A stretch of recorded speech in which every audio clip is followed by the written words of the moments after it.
Okay, you were live. Excellent. I'm just going to grab the link for the guide that we'll be using. I'll send that out in just a minute, actually. All right, are we ready to kick off? You're good to go. All right. Thank you, everybody, for attending today. I'm really excited about this workshop. Looks like we have a good turnout, and it looks like folks are still joining here.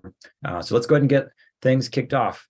My name is Nicko Guyer. I'm a software engineer here at Kaleido, and I'll be joined by Alex Shorsher and David as well. There are two other engineers here at Kaleido and also maintainers on Hyperledger FireFly.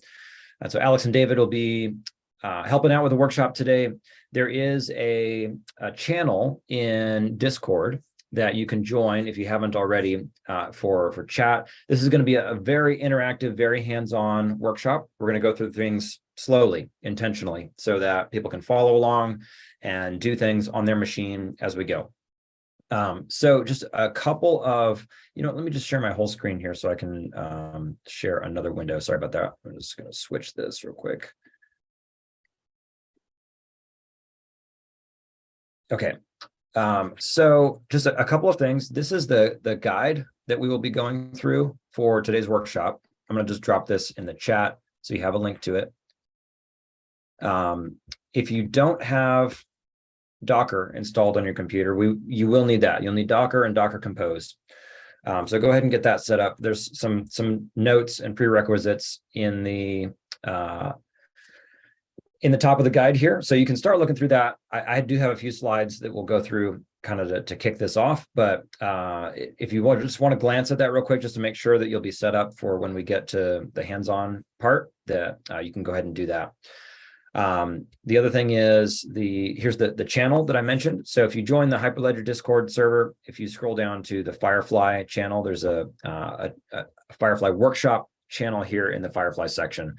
This is the channel that we'll use for dialogue during the workshop. So if you have questions or if you get stuck on something or need help, post it here, and I'll try to monitor this, but Alex and David will be monitoring it and answering questions in there as well. Okay, so where did my slides go here? Cool, here we go.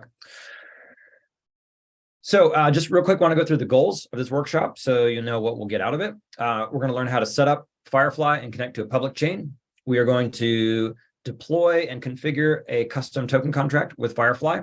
We're going to start that contract from scratch, actually, and I'm going to walk you through all the different parts of that. We're going to upload NFT assets to public IPFS with FireFly, and we're going to mint an NFT on a public chain and look at it on a public chain, and we'll be able to see it there. So one other thing, I think I maybe forgot to mention this in the guide. It's just now occurred to me. If you want to actually see your NFT in a real wallet app, I recommend I think I may have mentioned this in the top of the guide here, but I recommend the Alpha Wallet app. You can get it here. This is something you can set up on your smartphone. It's open source, so I like to recommend open source software. But this app has a couple of features that we need for today. It allows you to connect to a test net, which we'll be using a test net for today, so that you don't have to spend real money in order to mint your NFT. And it also shows the artwork of the NFT in there. So when we get to the point where we actually minted our token and we want to transfer it to an address, you can use your, this is kind of an optional step, but you can transfer it to your wallet address from this app, and then you can actually see it to show up there. And so that's kind of like a cool bonus feature if you want to go ahead and get that set up on your phone if you don't have a wallet app already that can connect to a test net. So that's just one other thing that we can set up. All right, for the agenda, we're going through the housekeeping stuff right now.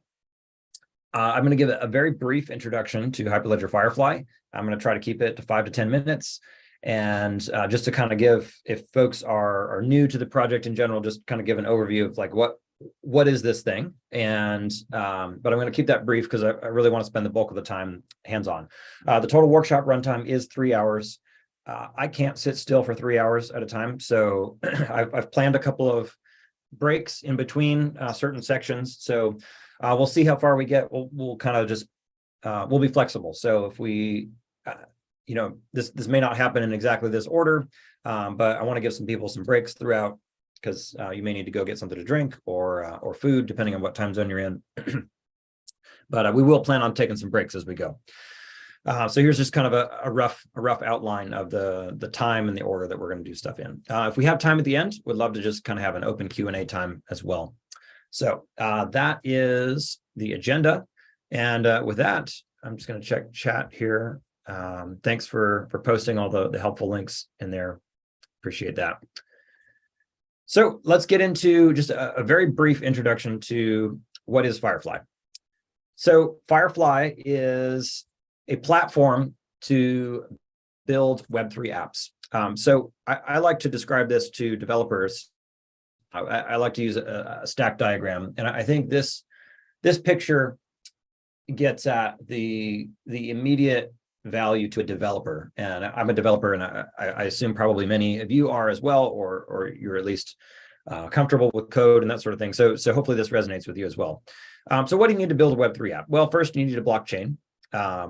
You need, if you're going to have public data available, you probably need some sort of off-chain storage, like an IPFS node.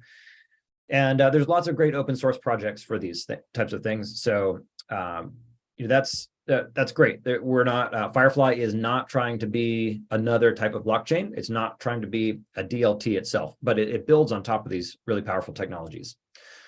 The next thing you might need is you might need a token smart contract. You need something to manage your transactions that are going to that contract. You need to index events that are coming off of that contract. So you need to write some code to do that. All of these yellow boxes are stuff that you have to build if you haven't picked up on that. So you probably also need to write some code to actually upload something to PFS. You're going to need stuff to manage your signing keys. You need a wallet. And you need to keep track of which tokens you own versus which tokens somebody else owns based on those events that are coming off of your contract. There's going to be some coordination between data that is on the chain, things like token indexes or other pieces of data that have been pinned to the chain, and also data that you need to keep off the chain as well. Data that's either too large or too sensitive to put on the blockchain itself. So you need some code to link those things and keep track of them and treat them as a transaction that encompasses both of those things. Likewise, along with that, some data needs to be public, some data needs to be private. And then finally, you start to get up into what we think of as the good stuff, the actual business logic or your backend API for your application. All of these things below this layer are just the things that you need to actually drive a blockchain. But then, what does your app actually do? What business value does it provide? And that's where we start to get into up in these top layers. And then finally, you probably need some sort of front end for it. You need something for your users to actually use, like a web UI or a mobile app. So there's a lot of different pieces to build in a Web3 app. So, you look at, okay, there's some great open source projects here at the bottom.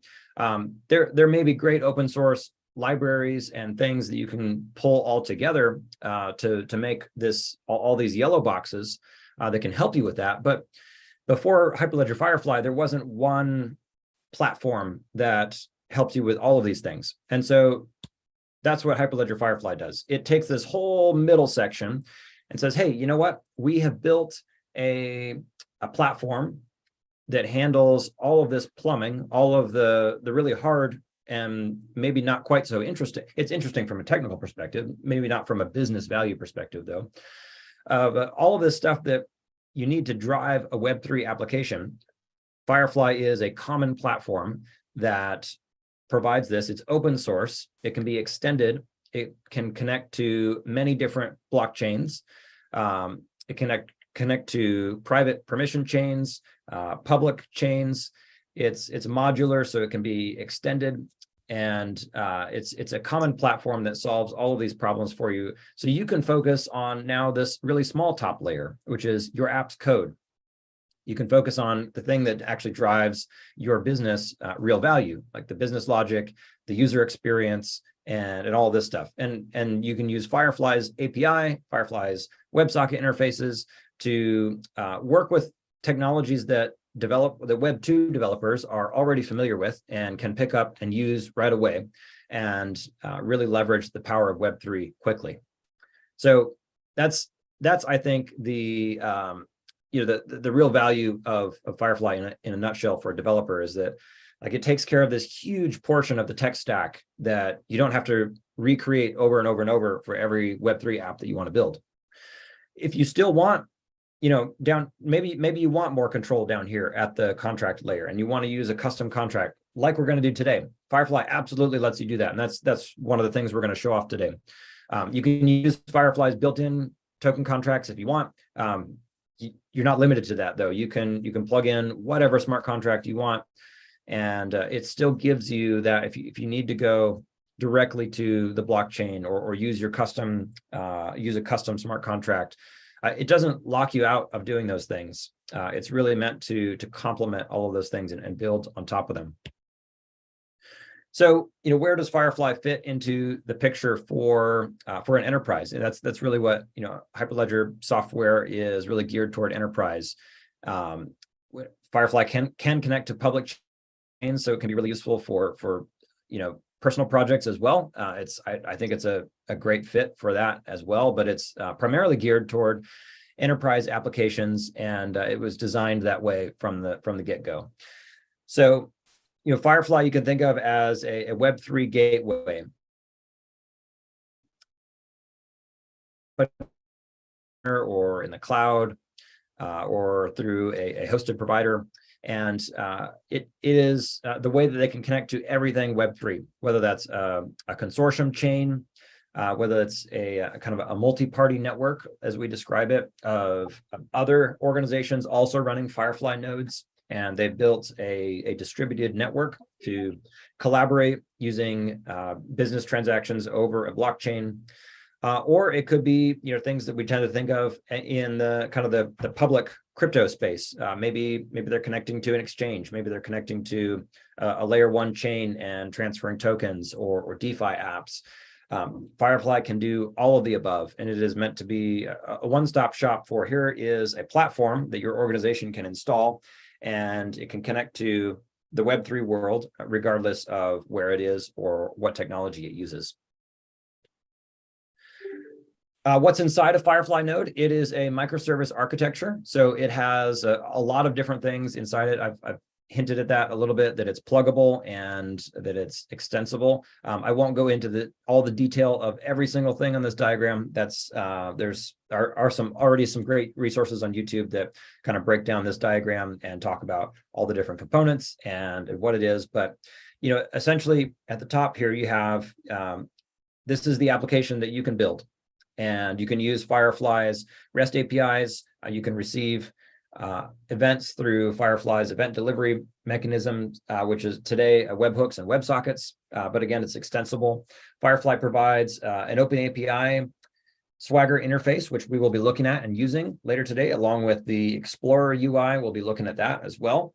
And those are all hosted by FireFly Core. So FireFly Core is kind of like the brain of the entire FireFly node, but it also connects to a bunch of other microservices to actually, execute and carry out various types of transactions. So those include a token connector, a blockchain connector, a distributed storage mechanism such as IPFS, a database, and more. So there's lots of different things that all make up a FireFly node.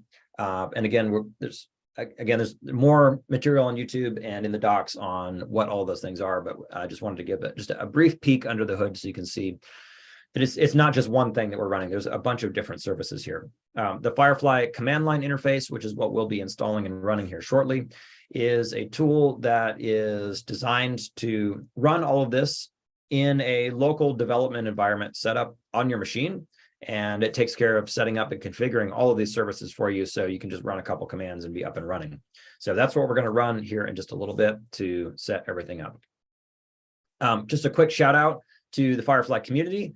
We would love for not plugged into the community, please join the Discord. Again, there's a dedicated channel for today's workshop in there, but you can also check out the source code for FireFly on GitHub. If you haven't, I'll just add a brief plug for if you like this workshop, if you like the project, please go to GitHub and click on this little button and star the project. We would love to get some more stars just to drive up visibility of the project in GitHub and in whatever other algorithms pay attention to that. So just a quick little advertisement plug there. That's it for slides. So I've tried to keep that brief. I think I kept it to 15 minutes, which was about what I had allocated it for that. So above and beyond, Nicko, as usual. You nailed it. I try. Okay, so let's go ahead and hit this link now. It should be in the chat. I'll just drop it in there one more time in case people have joined late, because I don't think you can see old messages. So there's, again, the guide that we're going to be going through, and we're done looking at slides. So I'm just going to close that tab. Okay. Alex or David, is there anything I should address? I'm just taking a quick peek at chat here. Any questions or things that I should address before? Yeah, I think there was a question around what type of data is stored in the database in the Zoom chat. Oh yeah, that's a good question. So that's kind of just a general FireFly question. I'll take that one here real quick. But yeah, so FireFly has its own database. It keeps it's basically, so blockchains are not great at answering questions like what are all of the events that have been emitted from this particular smart contract with this particular signature, such as if you wanted to know, show me all of the token transfers for a particular type of ERC20 token.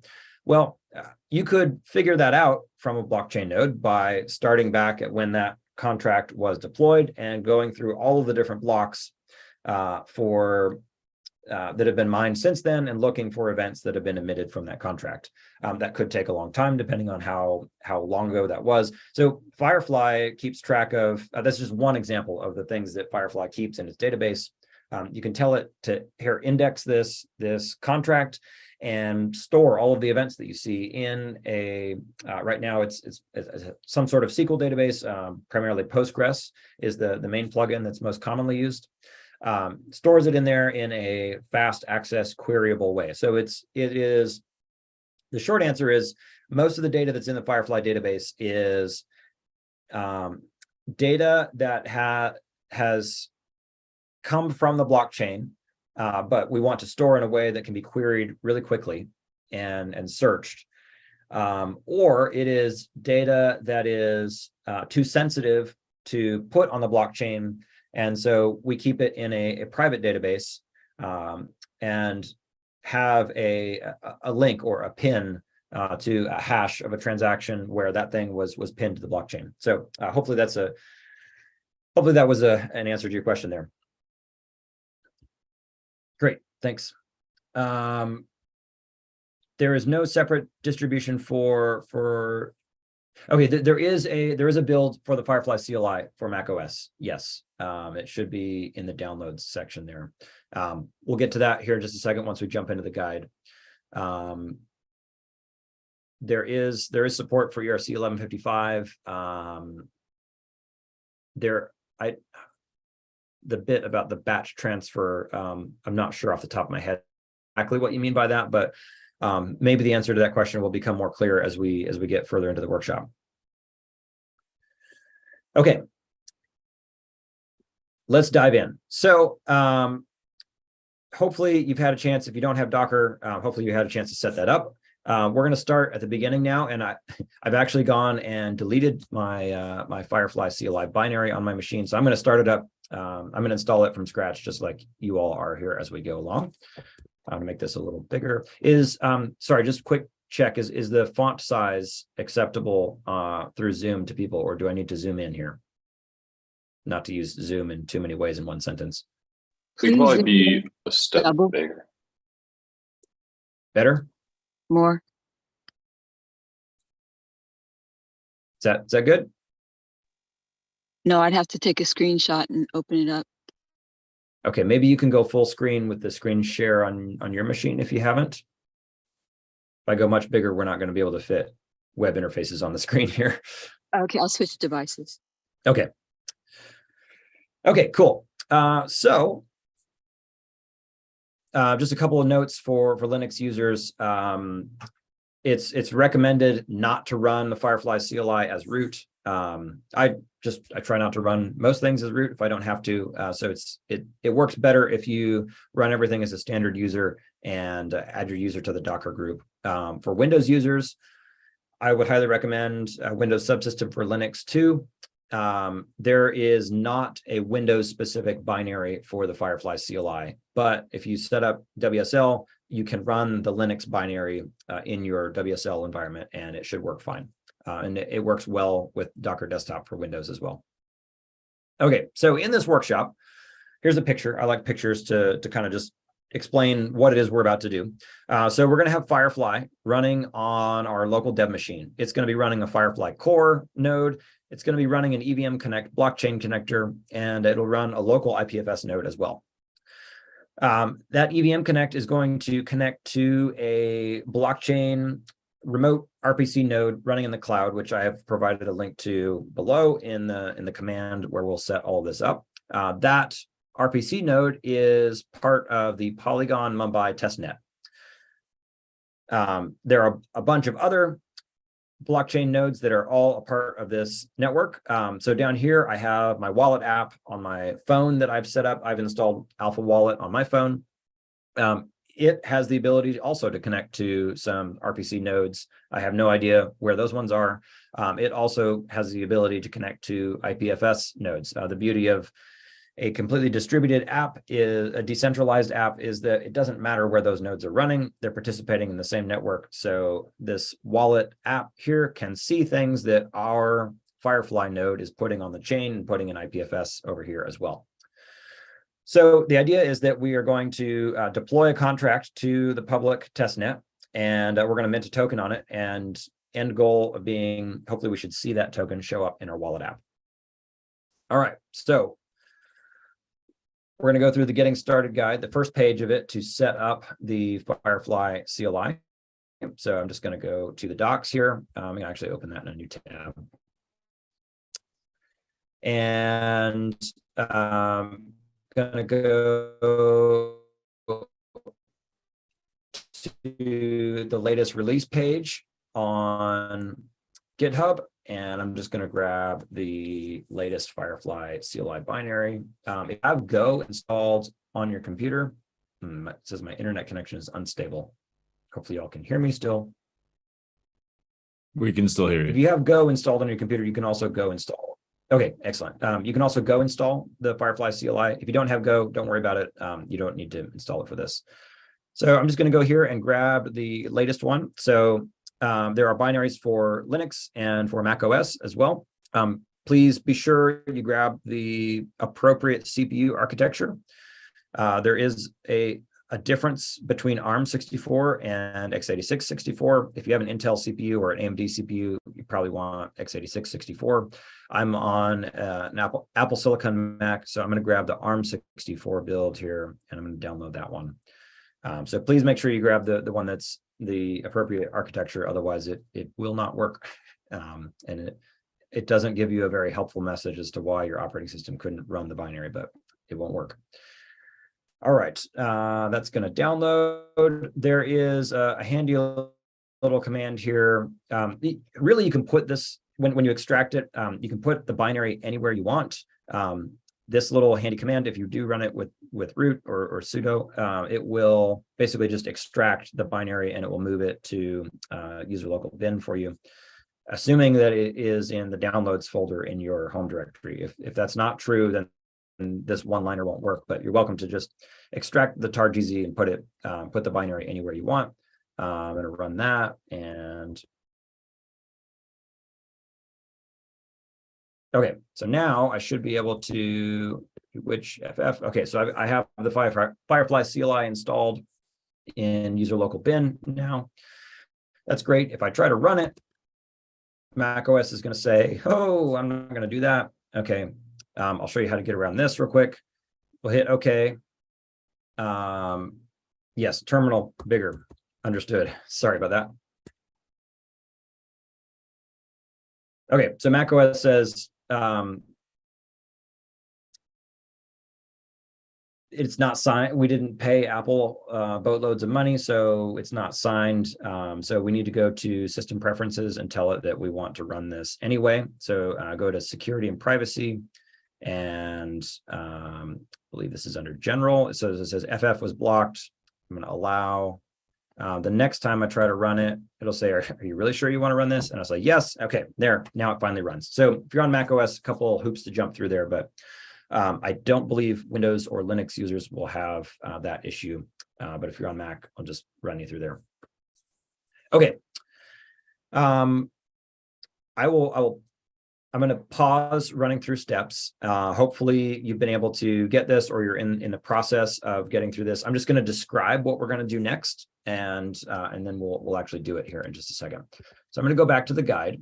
I'm done on these tabs here, and I'm going to talk through these next couple of steps here before we actually run them. So like I said, the FireFly CLI is a tool for creating a local development environment. So it has a bunch of different command line flags that we can give it. It has all of the, when we ran just FF with no subcommands, it listed out all the different subcommands that we can run. FF init is the, let's make this even bigger here. FF init is the command that will create a new stack for you if you run that with --help. The FF init command has a bunch of flags as well as two subcommands. I recommend using the Ethereum or Fabric specific subcommands. They're newer, and they have some of the new command line flags are on these subcommands. So if we run FF init Ethereum --help, these are all the flags that we can customize for an Ethereum stack running on our machine. I'm not going to get into what all of these are used for, but we also use the FireFly CLI to create test environments for FireFly as well. So it's used in our CI pipeline. It's used for running the end-to-end tests against and all this stuff. So a lot of these things are for creating various permutations of all the different ways you can set up FireFly, specifically for automated testing, but it's also really useful for local development and debugging as well. Okay, so for today, what we're going to do is we're going to init an Ethereum stack. I'm going to name it Workshop, and I only need one FireFly node. I'm not building a multi-party network here, so that's what these first few things do. I'm going to set multi-party mode off. I'm going to enable public IPFS, so it's private by default. Today, we're going to open it up to peer with public IPFS nodes, though, because we want our NFT assets to be visible on the public internet. And we're going to connect to a remote RPC node, so we're not going to run a blockchain node on our machine. We are going to give it the URL of the blockchain node. And you may notice this URL has credentials in it. These are temporary credentials. This is a blockchain. It's an RPC gateway that is hosted by Kaleido. And Kaleido is the company that I work for. These credentials are temporary for this workshop only, so they will be deactivated afterward. But you all are welcome to use this one today during the workshop. We're going to configure the chain ID for the Mumbai network. I've gone and just looked that up. It's 80,001, and we need to pass in a connector config. So the connector config is just we're going to customize a couple of settings that are a little bit different from their default value because this is a public chain. So what we're going to do is we just need to create an evmconnect.yaml file. I probably have one already. Yep. Okay. So I already have this file on my machine because I ran through this earlier, but basically just create a file called evmconnect.yml. I just created it right in my home directory, and then paste in these contents here. What this is going to do is this is going to tell it, I want to wait for 4 blocks to make sure that my transaction has been actually mined. I want to, and then just a couple of settings for, how it computes gas prices and that sort of stuff. There's a question about the remote RPC node. It is not just a service returning an HTTP response. It is actually the, it actually is the blockchain node. So it is, you do need to connect to a real blockchain node running somewhere. In this case, we're connecting to one in the cloud. You're more than welcome to run your own if you'd like, or connect to a different one if you have one already. But this is the one that I've tested and we're going to use for today. So it's not something that you can just mock, because that actually is the blockchain that you're connecting to. Yep, no problem. Is this an infra-based node we are connecting to? This is a RPC gateway that is hosted by Kaleido. So it's not Infura. No, it's this is a piece of infrastructure that my company has stood up as well. Okay, so I'm going to copy this command. I'm going to go over to my terminal and I'm going to close out a Vim here, and I'm going to run this. That's going to initialize a new FireFly stack. It's going to go great. Okay, we created it. And now you can type ff start workshop to start it up. I'm going to do that. And that will take a few minutes. So it's basically going to start and configure all of those services that we were talking about earlier. While this is going, I'll pause here to see if there are questions. I'm gonna check the Discord chat as well. Can we host the application at Kaleido? Yes, you are more than welcome to host your own blockchain node if you want to. It's a lot of work, which is why we took that. That's outside the scope of the workshop today, is how to run your own public blockchain node. It's a really fun project if you're interested in learning about that, but it's just outside the scope of today's workshop.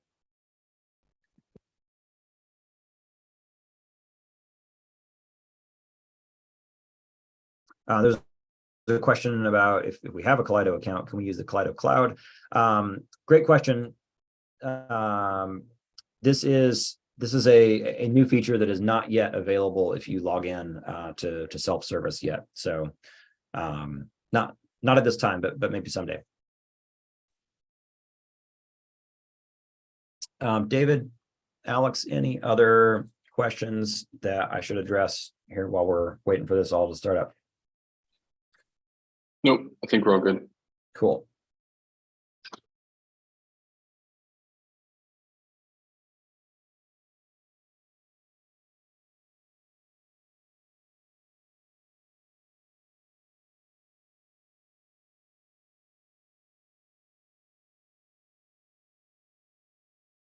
So we'll just kind of take a, okay, great, we're done here.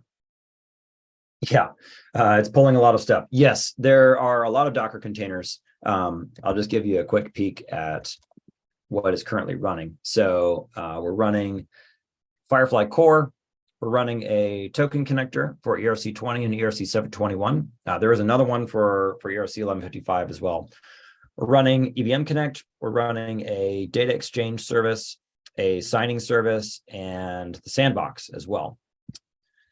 So those are all the different things that just stood up, and yeah, it's got to pull images for all those things. So hopefully you are getting close to running this as well. I'm gonna keep going through slow here. Any Docker image for FF there's not a Docker image for the FireFly CLI itself, which is the FF command. This is the Docker image for FireFly core itself up here. But we don't provide a packaged image that has the command line in it. All right, well, I'm going to hop back over to the guide and talk about what we're going to do next. So before we can do anything with our FireFly node, well, actually, here, let me show you. Yeah, I shouldn't have cleared that out, but it printed two URLs there, and if you don't clear your buffer like I just did, you should be able to go to localhost 5000/UI, and you should be able to get the FireFly UI up here. It's the FireFly Explorer. You should also get the sandbox, which is on port 5109. And this is a really useful tool for playing around with FireFly as well. Hey, Nicko. Yeah. Can you talk about the port 5000 and turning off AirPlay? Oh, yes. Good. Thank you, David. Good call out. Okay. If you are, yeah, so if you're running on Mac OS in one of the recent versions, Apple very helpfully created a new service and turned it on for you by default, even though you didn't ask for them, because Apple knows what you need. It is, I go here and then go to sharing. Where's sharing? Here it is. And at the bottom here, there's an AirPlay receiver. Apparently, AirPlay also uses port 5000, which is the port that FireFly Core by default wants to bind to. It doesn't have to, you could change it. It's just easier to uncheck this box and start everything up there. So if you're getting a message about something listening on port 5000 and you're on a Mac, you want to uncheck this box here. Okay, so yeah, so there's the sandbox, there's the Explorer. So we've got everything up and running. And I'm going to go look back at the guide here and just kind of talk through the next couple of steps. Before we actually do anything, because this is a public chain, we need to fund our account. So on a public chain, you have to pay a gas fee for the computational power that it takes to run your transaction. So we need to first look up what is the account address, the wallet address that our FireFly node is using. When the FireFly CLI created everything for you, it generated a wallet for you that's on your local machine, and it has an address. So I'm just going to copy this bit here and paste this in my terminal. So if you run FF accounts list and then the name of the stack, it will list all the accounts that have been created and their private key. So I'm just grepping by the address, so I can just see the addresses. The private key is there if you need it. Can be useful, but just be mindful about, I just didn't want to leak that on the screen. So I'm just grepping by the address. And so this is my public address that FireFly generated when it set up my stack. Yours will be different. It is randomly generated. And so we will need this in just a little bit. So I'm going to go ahead and copy that to my clipboard, and I'm going to go back to the guide here. So in order to fund this wallet, what we're going to do is we're going to go to Polygon provides a faucet. So a faucet is like for a test account. For a test network, a faucet is basically a page that you can go to and put in an address and get a very small amount of the blockchain's native currency to be able to run test transactions on there. So we're going to go open that in a new tab.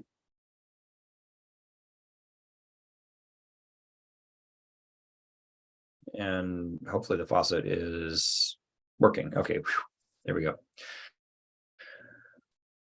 Yeah, so there's another question about port 5000. We just talked about that a minute ago.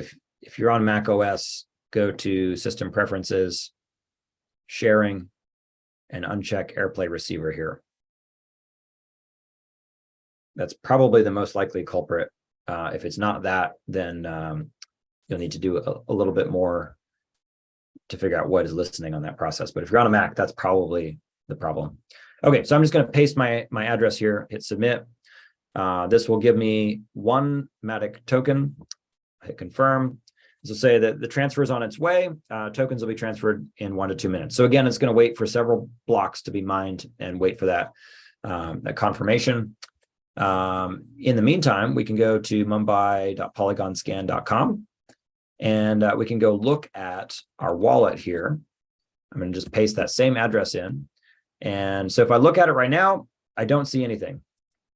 I bet if I refresh this, I still don't see anything.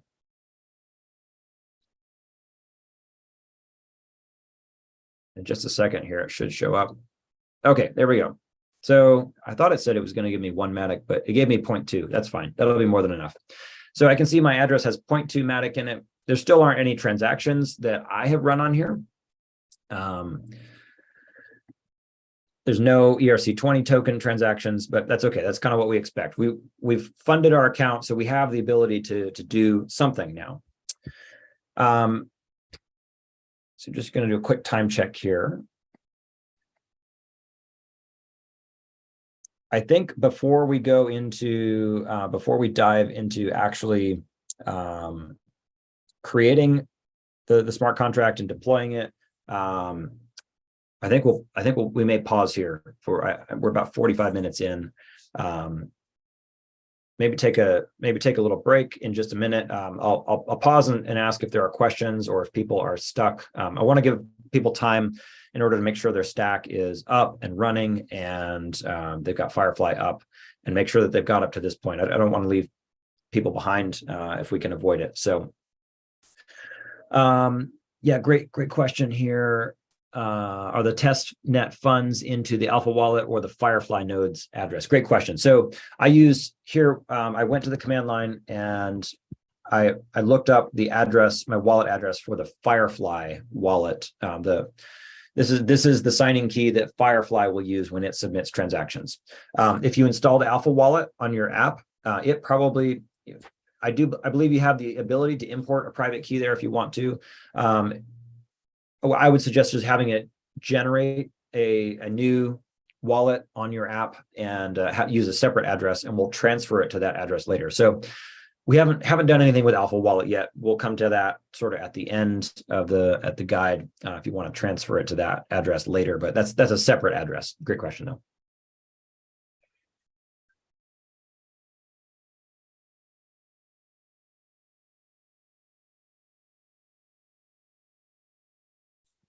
Check the Discord chat too. Okay, great.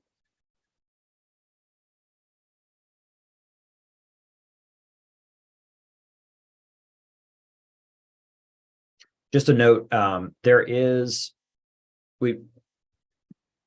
you're welcome to use the Zoom chat. We also have a Discord channel open, which is much more rich chat. You could even post screenshots there if you're stuck on something. And the other advantage is that chat will be preserved after this call ends. And so I would recommend using the Discord chat, but I'm not going to say you can't use the Zoom chat either if that's just easier. Someone mentioned the faucets coming up as a blank page. It did that for me as well. And then I just gave it a second and I hit refresh and then it came up. So hopefully all 100 of us hitting it aren't hitting it with too much traffic. Maybe just try refreshing it, see if it comes up.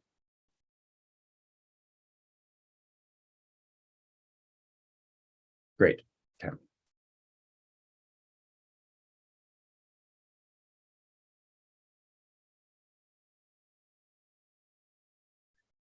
Okay, there's a question in chat here. Someone used Docker Compose down. That probably is, if you've done that, I would recommend running ff remove and then the stack name. That will kind of clear out everything here. I'll just type this in the chat here.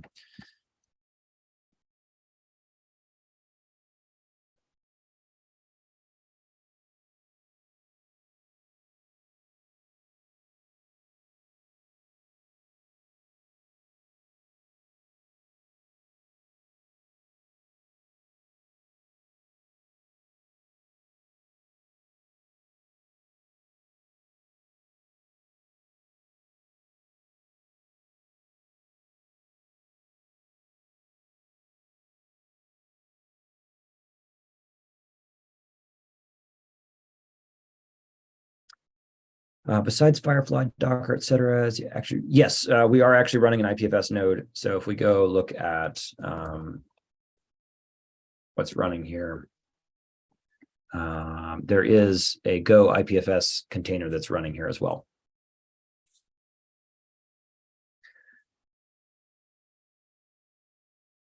Just a quick note about IPFS. So at some point in the workshop, we will get to publishing an image and a metadata JSON file. I will say running an IPFS node locally, including running like just the IPFS desktop app that you can download from the IPFS site, it's hit or miss whether files will actually successfully get replicated to public IPFS gateways where other apps can download them. And usually it comes down to networking problems. I'm sitting in an office right now, so I'm behind a NAT and I don't have the ability to configure the firewall. Sometimes it's able to push files to gateways and it just works. Other times the file just never ends up replicating. So that's in a production setting, you would want to run an IPFS node in probably the cloud or a data center, or not on a laptop behind a NAT. You want to run it somewhere where you can configure the networking appropriately to expose the correct ports to IPFS so that it has nothing blocking its peering ability with other IPFS nodes. Yeah, IPFS is also running in Docker here as well. Yes, Kaleido has the ability to run IPFS nodes in the cloud. There is not currently a way in the FireFly CLI to automate the configuration of a remote IPFS node.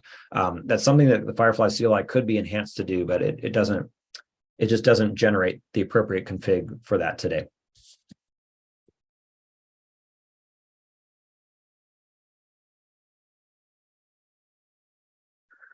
All right. Tell you what, we're 10 minutes to the top of the hour here. Let's take a 5-minute break. I'm going to actually step away from my computer, go grab something to drink, and we'll come back and I'll answer any more questions, and hopefully folks, this will give folks a few more minutes if you're still stuck or trying to catch up. And we'll make sure that we get as many people caught up to this point as we can before we keep moving on in the workshop. So we'll take a quick 5-minute break, and I'll see you at 5 minutes till the top of the hour.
Okay, I am back. I'm going to take a look at some questions that have come in here while I was away.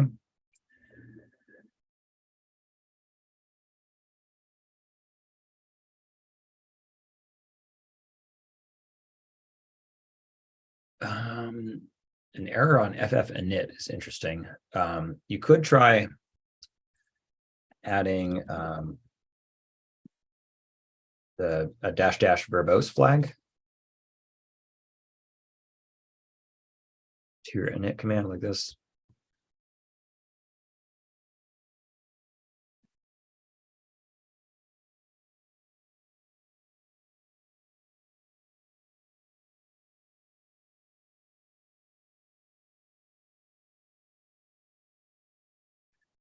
There was a question about can we use another account instead of the FireFly default account?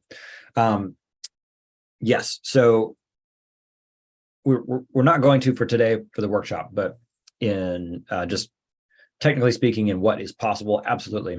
There are ways to FireFly is very flexible when it comes to key management and signing. The implementation that we have running right now is a very simple, straightforward file-based wallet on the FireFly signer node that we looked at in this one of the Docker containers that I'm currently running. But there are ways to create more keys, more wallets, and also use an external signer as well. FireFly supports a lot of different features in that regard. How can you check the data stored in IPFS using FireFly? Yeah, we'll get to the data APIs in FireFly in just a little bit. But you could, IPFS has its own REST API. You can query that REST API to look up data that's stored in it, just like you could if it was running somewhere else as well. Just check Discord here.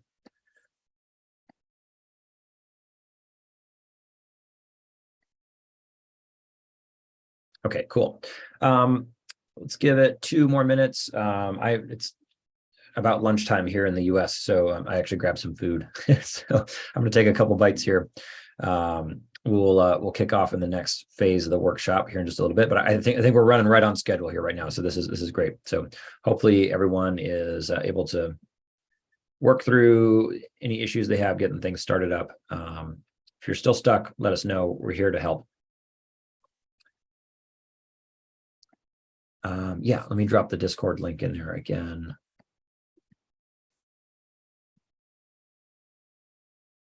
There's the invite link to the Hyperledger Discord. And again, we're in the, if you scroll down to the FireFly section, we're in the FireFly workshop channel down here. This is the chat that we've got going here.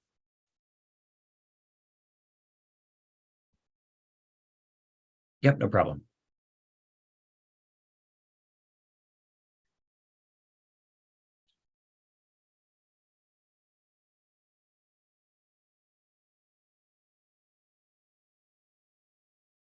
I'm not quite sure I understand the question. Where is the mintable?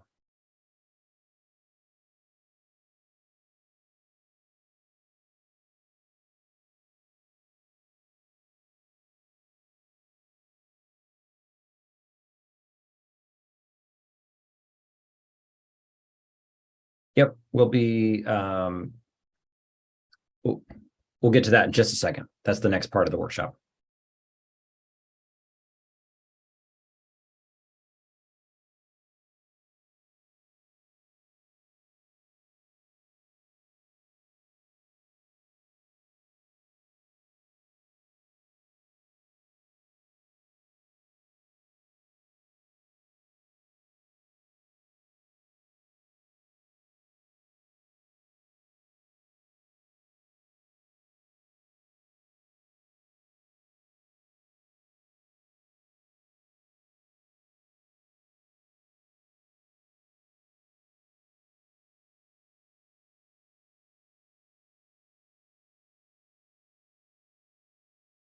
There was also a question in chat about event streaming and FireFly's WebSocket event delivery mechanism. It's a great topic. little bit outside the scope of today's workshop.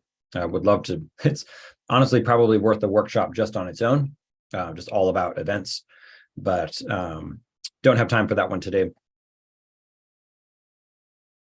Okay, we are going to move on. So hopefully everyone is got their FireFly stack running and their wallet funded. And we're going to go create a smart contract now.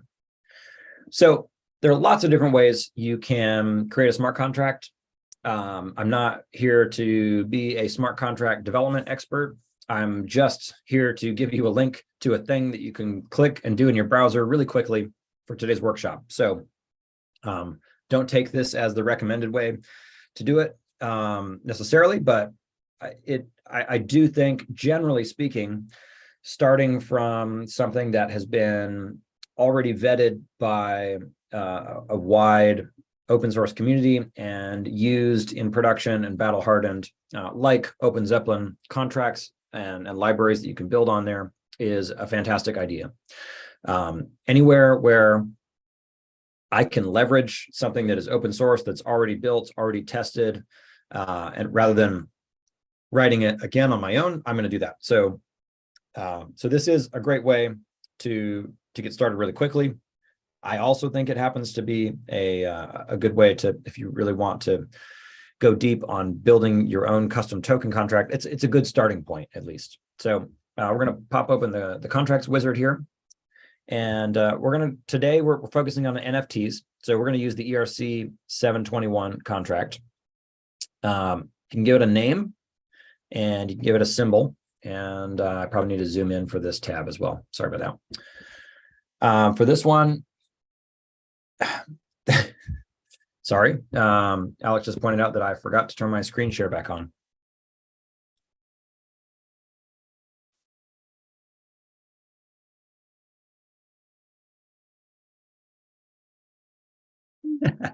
There we go. Okay, so sorry about that. So here we are in this tab, and all I did was I went back to our guide, scrolled down here and clicked on this link, open up the contracts wizard in a new tab, and here we are. So we're going to give it a name. I'm going to call mine FireFly NFTs, and a symbol, we'll call it FFNFT or whatever. You can call it whatever you want. We don't need to put in a base URI here. You can, if you like, so this is where there's lots of different ways to do NFTs, lots of different ways, even to do ERC 721. What we are going to do today is we're going to set a unique URI for every token. Some contracts are set up such that there's a common base URI for all tokens, and each token has a unique index that is appended to that. So that's another way of doing it. We're going to use a unique URI for everyone, and we'll set that in the contract later. We're going to check some features here. We want to make this mintable. We're going to let the contract itself decide the IDs, so we don't have to tell it what token ID to mint. When we call the mint function, it will just mint the next one available. And or like I said, we're going to turn on the URI storage option, which allows us to customize the URI per token. And I believe I'm just going to double check my instructions in the guide. ERC 721, mintable, auto increment IDs, URI storage, and a cool name. Okay, I think we've got all those. My cool name is debatable, but I went with something that works. This is what we need so far. So as you can see, as you're checking and unchecking these boxes, it's actually writing some code for you, which is great. If you haven't seen it before, this is Solidity. Solidity is a easy to use programming language that you can write in and debug and test in an IDE, and then it will get compiled down to Ethereum virtual machine or EVM bytecode. And that's what we actually deploy to the blockchain node. So the easiest way to do this, and this is what the guide recommends, is to just do it all in your browser. Now, you could hit download, and you could copy the source code file to like a hard hat project or a truffle project, and you could compile it locally and do all that. You're more than welcome to do that if you want to. For today, I'm just going to hit open in Remix. I'm going to try to do this all in my browser here. And we're going to use Remix to compile it. And so it'll just open it up because this handles all the dependencies and everything like that. So it really just streamlines stuff. So I'm just going to come over here and hit compile. And I know this is probably pretty small on the screen. Okay, so great. We've compiled it. We're going to come back to this page in just a minute, but I wanted to point out these two buttons right here, ABI and bytecode, and then we'll copy it to the clipboard. So it basically takes the compiled output and puts it on your clipboard. That's what we're going to go give to FireFly here in just a minute. All right, let's go back to the guide. So we are going to use FireFly now to deploy our smart contract to the Polygon testnet. We can do this right in our browser through the Swagger UI using the contracts deploy endpoint. So I'm going to click on that. It's going to open the Swagger UI and automatically scroll me down to the contracts deploy endpoint. I'm going to hit try it out. There's sort of some instructions here in the guide, which we can use. We don't need necessarily all. This is going to list all the different fields that are possible to send here. We don't need to set all those. So I'm just going to paste that in here. These are really the only two that we need to set for today.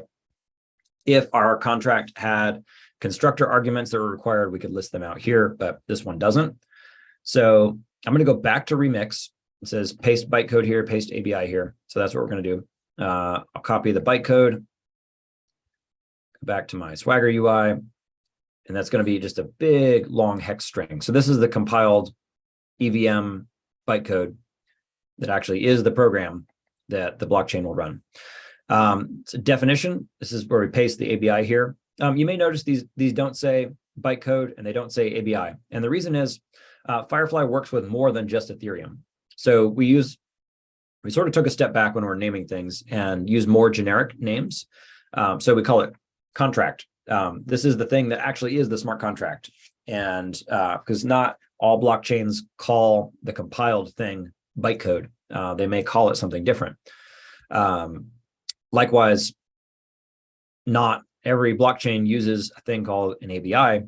They may call it something different, or some blockchains may not even have that concept. So we call it contract and definition. So I'm going to copy the ABI now, and I'm going to paste that here.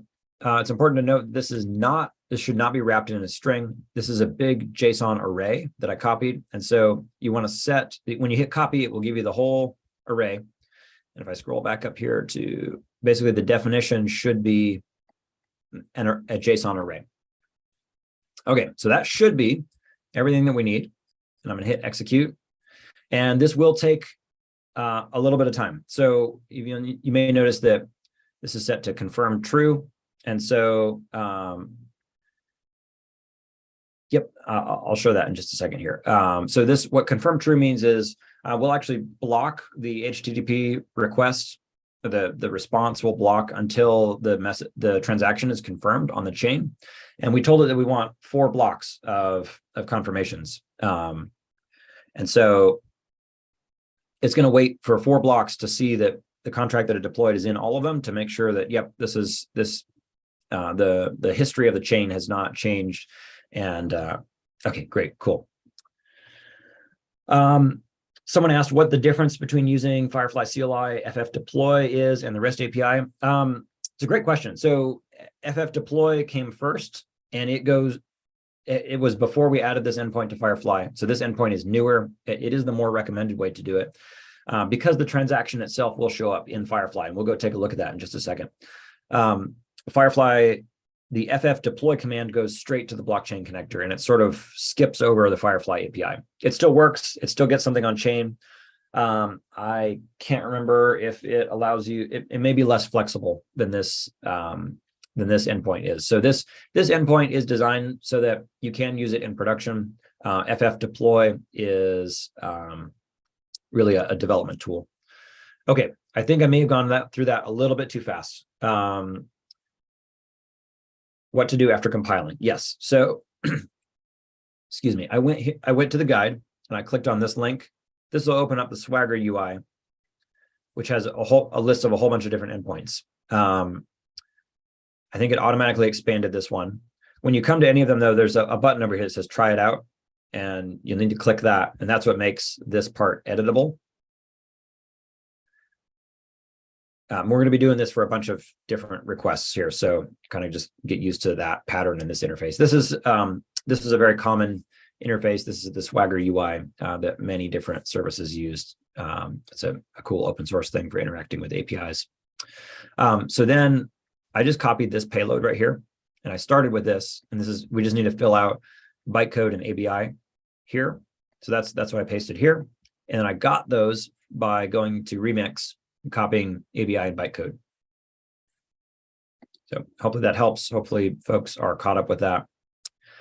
Okay, we did get a response here. Awesome, great. And there's a lot of stuff here. Most of it is the input, but if we scroll down, sorry, that was the input. We got to keep scrolling for the output here. If I scroll all the way down here at the bottom of the 200 response body, we'll see down here, there's a transaction hash and there's a contract address. This is the important thing that we will look for. The other thing that I want to see is the block number that this was deployed in. So we don't get that back in the same response, but we can go look in the FireFly Explorer now, and now this refresh button has popped up here. So there's new data available. So to the question earlier of why would you use this API instead of FF deploy, is because now we can do this. Now FireFly itself is aware that a smart contract was deployed. So I can go look at that contract deployment transaction. I can click on it, and then I can click this little button, which will pop out this thing here. And I can scroll all the way to the bottom here. Again, a lot of stuff. And I should be able to see. Here's my contract address. Here's the block number that it went into. We're going to use that in just a second. So this is a good place you can go look it up. We can also just go look this up on Polygon Scan now. So if we go back and we refresh our page for I still have this Polygon Scan tab open. If we refresh it, we'll see a transaction now from my FireFly node. And here was a contract creation. Let's go into the transaction here, and we can see, like, again, all the same stuff that FireFly was just showing us, we can see on the public blockchain explorer now as well. So the two key things here that we'll need for the next step are the contract address, which is right here, and the block number, which is right here. Now we can see that it's been confirmed in 122 blocks now.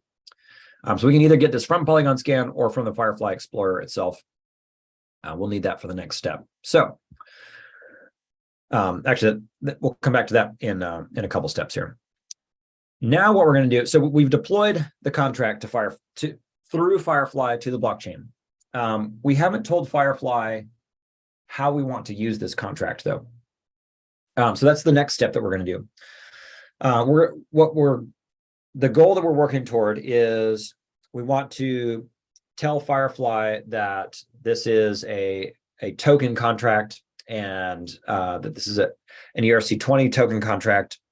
But we've also customized it. So we need to tell it about some of its customability.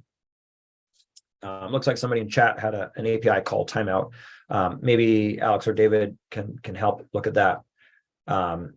Guessing that may have been either may not have funded your wallet, or there was an issue with the blockchain transaction itself. But you might want to double check to see what actually happened on chain to see if it made it that far. Just check Discord here. Okay, looks like, all right, just trying to keep an eye on questions and make sure I'm not going too far ahead of people here, but looks like we're doing well. So what we're going to do now is so like I was explaining earlier, FireFly has the concept of it's multi-chain, and it's also not blockchain specific. So we want to create an FFI, a FireFly interface, which is a generic way to describe a contract, a smart contract. It's similar to the Ethereum ABI format, but it is more blockchain generic. FireFly has the ability to go from an Ethereum ABI to a FireFly ABI, and it's going to basically take the ABI and wrap it in a FireFly generic format. So we can do that with the contracts interface generate API here. So I'm going to click that. That's going to open my Swagger UI here. And I'm going to hit try it out. And all we need to put here is we just need an input ABI. So I'm going to paste that here. And then we're going to go back to Remix. There was a question about where do I get the ABI and bytecode from? I see in the chat. So you get it from Remix. And it's this button right here. It's where you get the ABI. This one right here gives you the bytecode. So we needed that in the previous step. I need the ABI again though for this step. So I'm just going to click that and copy it. I'm going to paste my ABI here and I'm going to hit execute. So this is just a convenience function. You can write an FFI by hand if you want to. If you're using Hyperledger Fabric, there is not an ABI equivalent in Fabric. So you have the ability to create this FFI and define it for your contracts interface. But fortunately for Ethereum, which we're using today, there is a conversion available for that. Okay, so basically this is just a helper. So we're going to copy this whole payload that we get from here. I think this button should copy to my clipboard. Let's see.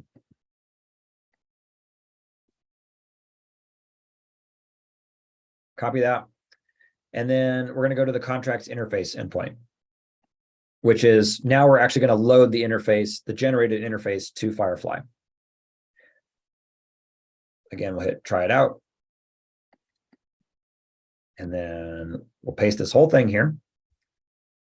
We do need to give it a name and we need to give it a version. Those are the only other two mandatory fields. We called this, we'll call it FireFly tokens. I don't think you can put a space in the names, so just be aware of that. There's some rules about, I think letters, numbers, dashes, and underscores are okay in the names, but there are some restrictions on it to make them URL safe in some cases. A version, we'll just say v1.0.0. You could put in whatever you want in these two fields, but they are required. I hit execute. And scroll down. Great. Okay, so we got a 200 from the server, and we got this is a contract interface ID. So this is the important part that we'll use in our next step. Hopefully I'm not going too fast through here. If you are if you're struggling to keep up, all of these instructions are written in the guide, so hopefully you can catch back up or follow along here. Description is optional. Nope, don't need that. Name and version are the two things that are required in addition to what was generated. There's a question about FFIs and tokens for Hyperledger Fabric. In theory, tokens on Fabric would work fantastically. There today are not any token connectors in existence for FireFly on Fabric, though. So that would be a small piece of software that would need to be written. In terms of how you generate an FFI for Fabric, it's a lot of JSON writing. There's really no way to automatically generate them from a Fabric chain code today, because Fabric chain codes can be written in a variety of languages. There's no one standard for how interfaces are defined on a Fabric smart contract.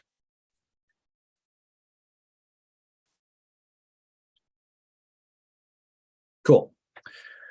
All right. Just looking at the time, we're doing well.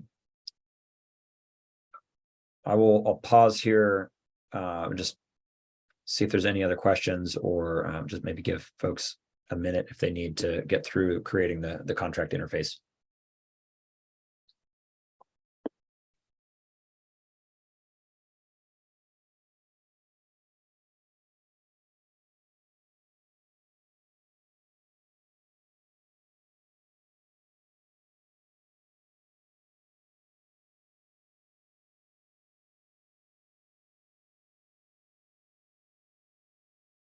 Yeah, to copy the entire response, I think on the Swagger UI, sorry, this is a request. When you look at the response body, I think this button copies it to your clipboard. I'll just verify that here.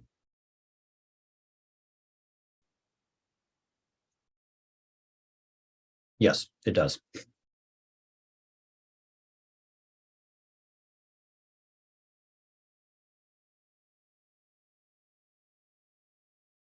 Okay. And keep moving on here. So where are we up to at this point? We have deployed the contract to the chain. We have told FireFly about the interface of our particular contract. We haven't told FireFly what to do with it yet. And we haven't told FireFly about a specific instance of this interface that we want to start tracking. That's what we're going to do next.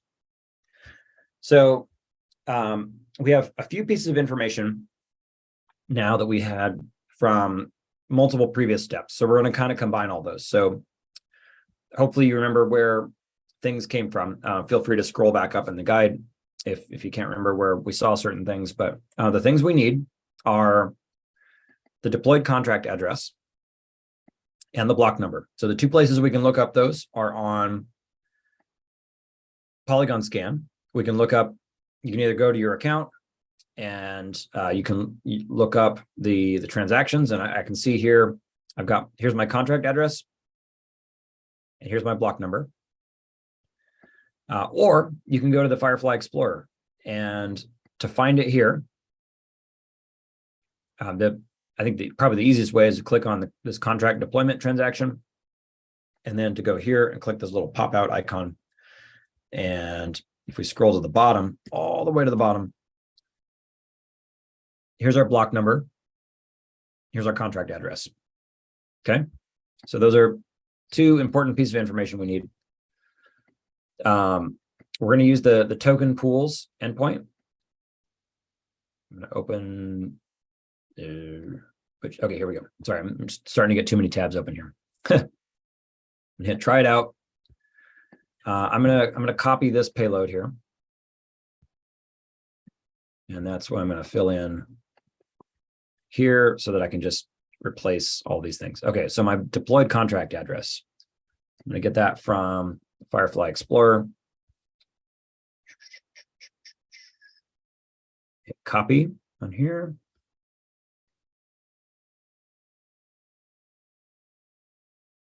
And watch out because it'll want to double quote it.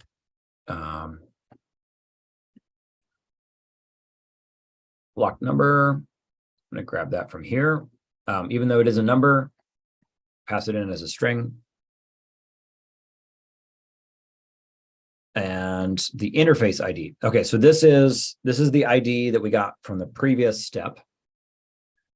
So if we go back to the output of where we created the, sorry, I keep having to move the Zoom chat around the screen there. So we look in the output here from our contracts interfaces request that we just made. We need to grab this interface ID. And what this is going to do is this is going to link the token pool that we're creating to this particular contract interface. This tells FireFly, hey, this is an ERC20 token, but it's got some extra stuff on it, because we checked all those little boxes in the contracts wizard to add features that are not necessarily in the base ERC20 spec. So what we're going to do is we're going to copy that, put that right here in our interface ID, and then your token name and token symbol are what we put in here originally. So I called mine FireFly NFTs and FFNFT.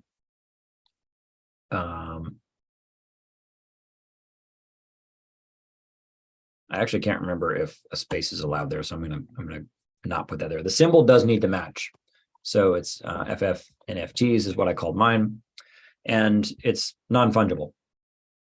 And that was pasted in there from the template. So hopefully I didn't go through that too fast. I'll review it here before I submit it. But contract address and block number we got from FireFly Explorer by. I just went back to my Explorer dashboard, There's my contract deployment. And click this pop out, scroll all the way down. Here's my block number, here's my address. So that's where I got that from. Okay, then this interface ID is the UUID from the previous step that we just did, which was where we posted the contract interface. And so I just copied that from here and put it right in here. And then my name and my symbol it needs to match what I put in my smart contract back when we wrote it in the Open Zeppelin wizard. And the name can be something different here. Invalid character, curly brace looking for beginning of object. Make sure you don't have like a stray comma or something in your JSON that you pasted. That looks like a JSON deserialization issue. All right, so I'm going to hit execute. Oh, okay. Remember what I said about the symbol needing to match? Well, I didn't make it match. Back here in my contract, I put FFNFT singular, and here I put FFNFTs plural. So I need to get rid of that S. All right, we got a 202. So that's the server has accepted our request, and it's activating that token pool. We should be able to go to the FireFly Explorer now, and now we should see some new stuff here. I can see my one failure because I had that failed request because I had the typo in it. So there's my token pool that failed, but now I have a token pool confirmed as well. So if I click on here, I can see that. I can now also go over to, on the left side, I can go to the tokens dashboard, and I can see my FFNFT pool here. Now, there's no transactions on it. We haven't done anything with it, but it's here. And FireFly is now tracking this token from the time that we created it on the blockchain in the original block number that it was deployed in. So that means any transaction, even if I had already minted some tokens in the past, say I'm pointing, maybe we want to use FireFly for a contract that's already been on a public chain somewhere. If you put it in, point it to the contract address and the block number that it was deployed in, it will go find all of the events that have already happened on it. FireFly is going to store those events in its local database. That was a question that came up earlier. Was FireFly put in its database? Well, this is a great example. It's going to put those events in its database so that you can query them, and it can also populate this dashboard here. All right. That was a bunch of REST requests. We are through probably the most tedious and boring part of the workshop now. Now we're going to do some fun stuff. Okay, now we're going to upload some token assets. So before we mint a token, we want some stuff to have our token point to. One of the cool things about ERC 721 is that you can give it a URI, have it point to something, and have it represent something that is not on the blockchain. And it becomes a sort of a tracking identifier for that thing. I'm going to use this little animated FireFly pixel art. You're welcome to use whatever image you want. Doesn't even have to be an image. Could be a document, could be a video, could be whatever you want. Please make sure you have the appropriate license and permission to use it. You have my permission to use my animated pixel art here. But yeah, so we're going to upload this image. We're also going to upload a metadata JSON as well, which will look like this. So we'll get to that step in just a minute. If you're not familiar with it, with the ERC 721, it's the thing that our token will actually point at is not the image directly. It points at a piece of JSON, which then points at the image. So we'll start with the image though. All right, so I'm just going to go ahead and close some of these extra Swagger tabs now because we don't need them open anymore. Just to kind of keep things streamlined here. Don't need this. I don't need that either. Yep. Okay. So we can use the Swagger UI again to upload some data as well. We'll hit try it out. There's some instructions in the guide on how to use this endpoint. Is a little bit different because we're going to be uploading a file. So you want to change the default here is JSON, because you can just post raw JSON payloads here as well. But we want to actually upload a file. So change this to multi-part form data. And then if we look at our instructions again, it says uncheck the metadata and the validator fields as well.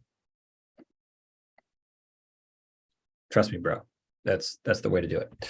Okay, then we need to choose our file. I've got my little FireFly GIF here.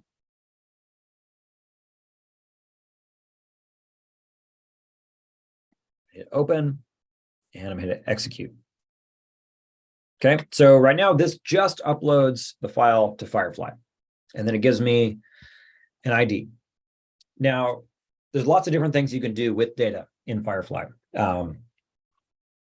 Perhaps I want to share this piece of data privately with another FireFly node run by a different organization. Well, FireFly lets you do that. Perhaps I want to pin this to the blockchain and send a message to many different FireFly nodes that are run by different organizations. FireFly lets me do that too. In my case, I want to actually push this piece of data up to IPFS and share it with the world. FireFly also lets me do that. So it doesn't make an assumption about just because you give it a piece of data, automatically what you want to do with it. So handing the data to FireFly and then telling it what you want it to do with the data are two separate steps. So the next step we're going to do is to upload it to IPFS. So you can actually just, so I'm going to copy this ID. You can do it in the same tab if you want. You can just scroll down here to data ID blob publish. Publishing it will send the data payload from FireFly itself to the IPFS node. Hit try it out. We don't need that, so we'll just put an empty body there, and then we need to paste the data ID here. Okay, and execute. Great. Okay, so we got a 200 response body, and we got an IPFS CID. This is really important. This is basically the IPFS hash for the data payload that we uploaded. So the guide talks about that. It's in the public field at the bottom of that request. So just to recap what we did there, we uploaded a GIF to FireFly, and then we told FireFly, hey, take this ID and push it to IPFS. And it did that, and it gave us the hash for that data once it landed on IPFS. Go ahead and pause here, see if there's any questions, or just give folks a minute to make sure that we're up to this point in the workshop here.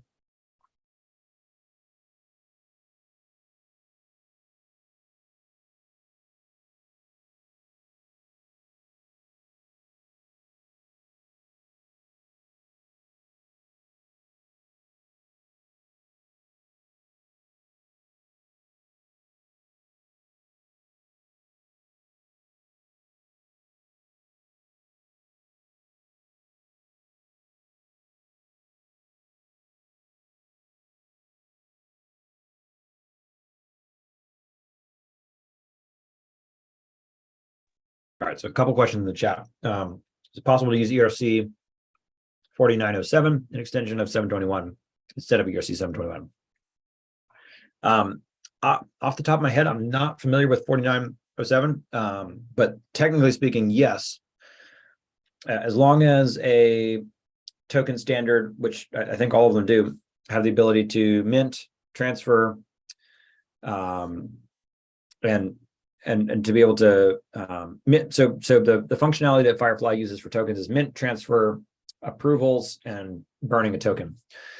So as long as there are ways to do that in your token standard, which as far as I know, pretty much all of them support that minimum capability, you could create a token connector that works with a different standard or an extension on that standard. If it's an extension of 721, it may just work with the existing token connector that's here already.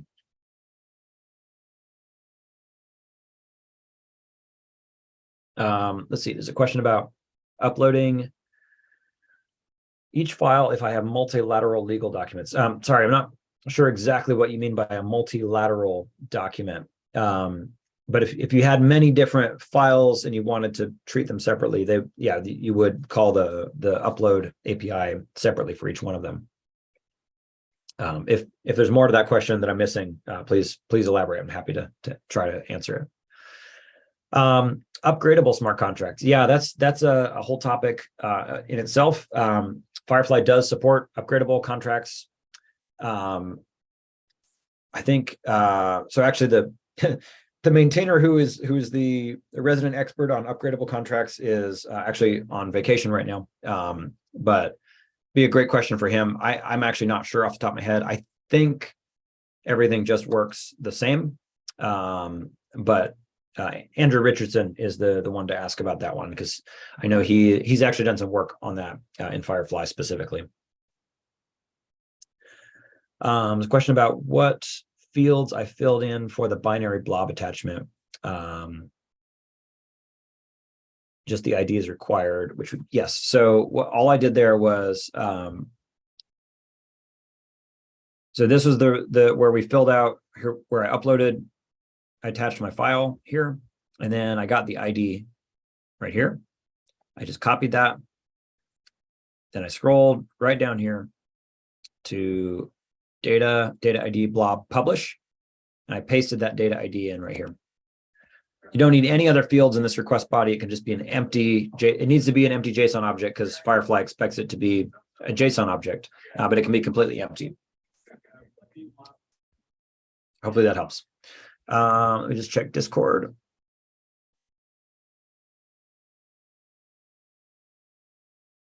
There's a question about how long the Kaleido RPC node will be valid. I'm planning on shutting it off later today, just because I don't want to leave those credentials floating around the internet for too long.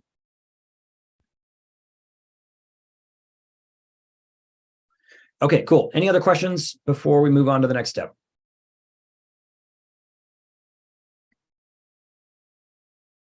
Alrighty. So now we're going to create a metadata JSON. Now, the reason we uploaded the image first is because the metadata JSON needs to actually reference that image. So we needed to get the IPFS hash for the image because that needs to go into our JSON file. So like I said earlier, our typically, like if you go look up an NFT that's for sale on OpenSea, for instance, the URI for that token will point to a metadata JSON file. If you go look up the EIP 721, it says that it's an optional thing that an ERC 721 can have. Where is, I'll probably just scroll right past it. Yep, okay. So the metadata extension is optional for ERC 721, but if you do provide it, here's what it looks like. So you can go read up on the actual standard if you want to. This is an optional add-on to it, but pretty much anybody that's doing NFTs in like a marketplace or something like that, that's what people do. Okay, so we're going to create this small piece of metadata JSON, and this is what our NFT is going to point at when we actually mint it onto the blockchain. So what I'm going to do is I need to create a file with this in it. I think I actually already have one on my disk already. So because I ran through this earlier when I set it up, but you could just you can create a file with contents like this. Just a couple things to note. If you did not use the image that I used, you will have received a different hash right here, and you need to change that. So this needs to be whatever CID you got from the previous step here in this field right here. Okay, so you can give it whatever name you want, whatever description. You can give it a different external URL. Customize this however you want. This is your token that you're minting. You don't have to use the same thing that I did. This is just provided as an example. Okay, so I'm going to go through the same two steps that I did with the GIF, and now I'm going to do that with the metadata as well. So here's my metadata. I hit open to set that one. I hit execute. I get a different ID back here. And again, I'm just going to scroll right down and now tell it to send that to IPFS. Hit execute. And boom, that's my IPFS CID for the metadata. Now, in theory, if I've done this correctly, if I go to, I think it's ipfs.io, IPFS.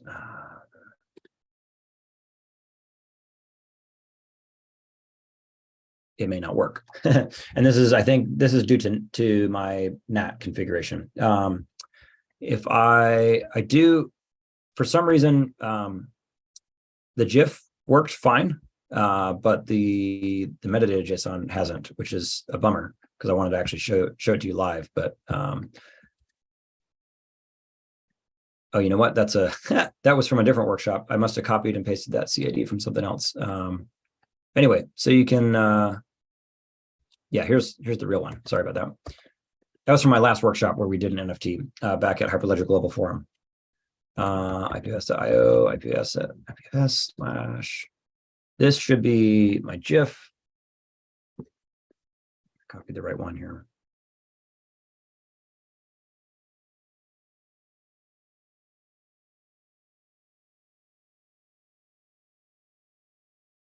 Well, maybe not. This is, again, where I was talking about at the beginning of the workshop that, in a production situation, you would definitely want your IPFS node to be more accessible to the public internet rather than running on a local dev machine. But that's okay. It may just take some time. It may get there eventually, but we can keep moving on. We can actually mint the data, or we can mint the token and still see the transaction on the public chain. That'll still work great. All right, so now we are finally ready to mint our token. What we're going to do now is we're going to go to the tokens mint API. I'm just going to click that, open it in a new tab, and that will scroll me down here. Try it out. I'm going to copy this payload.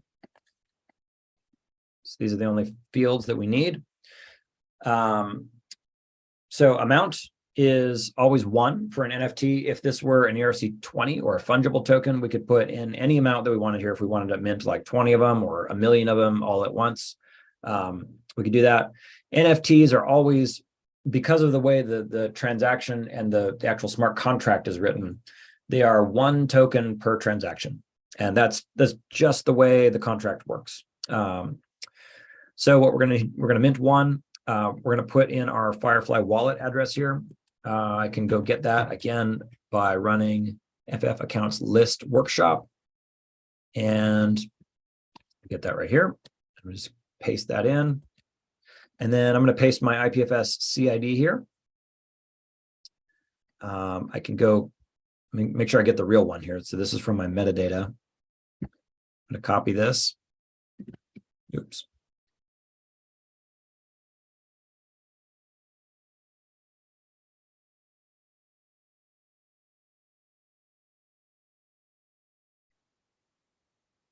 Paste it here. And I'll hit execute. Okay, and that minted a token. So now I see there's a few questions in chat. I will address those in just a second. Now, if I go back to my FireFly dashboard, I should see, hit refresh. Boom, there it is. It took it a second because it was still waiting for that confirmation to come in on the blockchain. But here it is. Here's my mint event.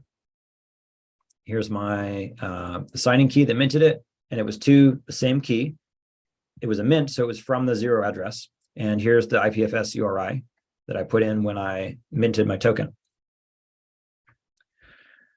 Now, I should also be able to go back to Polygon scan, and I could either look at my wallet address and refresh this page, and I could see that I've called the safe mint function, or I should be able to go to the contract address, and I can see, because this was a transaction on this contract, I can see here that it was, there's that same transaction.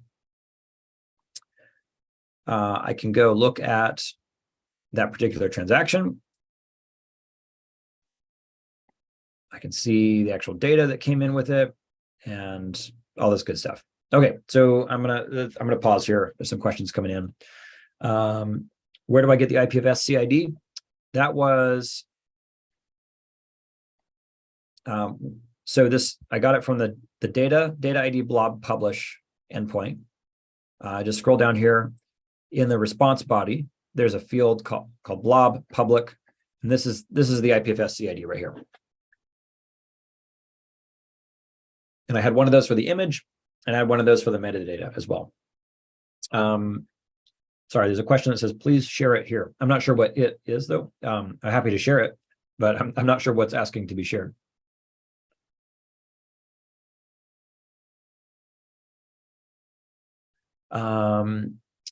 There's a question about what here is open source versus what is part of Kaleido stack. Everything that we've used today is completely open source. The only thing that we're depending on Kaleido for, which you absolutely don't have to use Kaleido's node, is the blockchain node itself. And that's just because it's a lot of work to stand up a blockchain node and connect to a public chain. So you're welcome to use some other provider if you want. There are plenty of blockchain node providers out there that you could connect this to. But all the software that we're running on our machines is 100% open source software. It's a part of the Hyperledger project. So that's really what we're focusing on here. When you have multiple images or documents, would you have multiple public responses? Yeah, so if you want to upload multiple files and have them each addressable as a separate file, you would have a different hash for each file. Yes. Hey, Nicko, I think there's a question in Discord about how long the RPC will be available. Yeah, yep, I did mention that earlier, but I'm planning on shutting down the credentials for it later today because I don't want them floating around the internet for too long.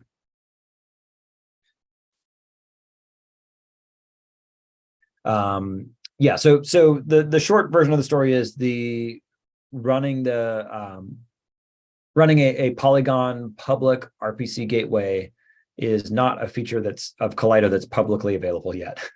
So it's a feature that is available internally that we've provided just for today's workshop.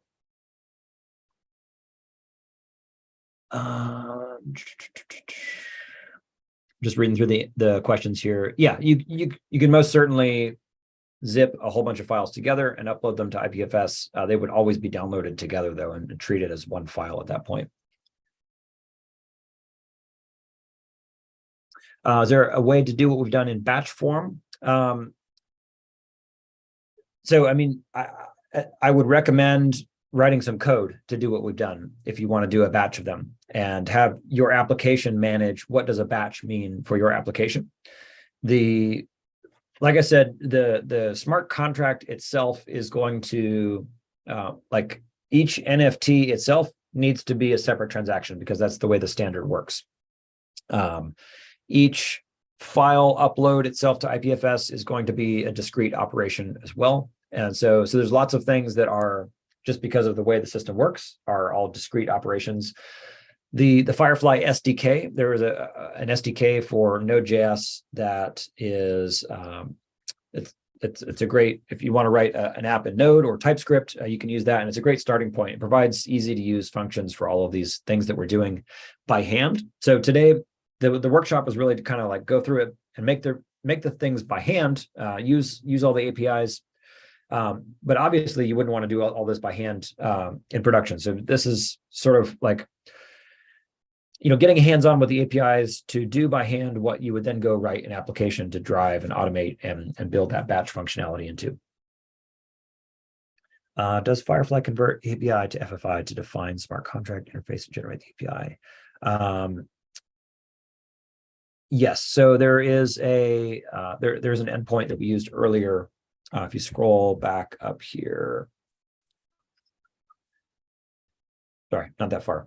When we generate the contract interface, this is the endpoint that does it. That's part of FireFly core. It's really just a convenience endpoint there to help you get started with that.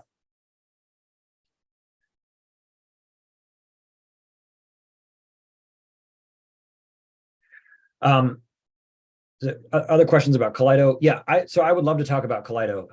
I could talk about Kaleido all day long. That's not really the focus of today's workshop. This is a Hyperledger workshop, and where today the focus of the workshop is the open source Hyperledger FireFly project. Would love to get in touch. Kaleido does have its own Discord server. If you want to hop in there and talk about Kaleido specific stuff, we'd love to chat with you there. So let's talk about it. But this is probably not the time at the moment. But glad you're interested in it.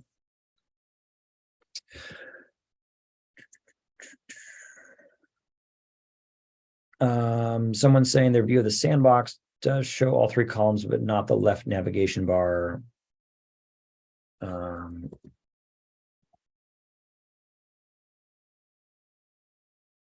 This is what the sandbox looks like. I'm not sure what the left navigation bar would be.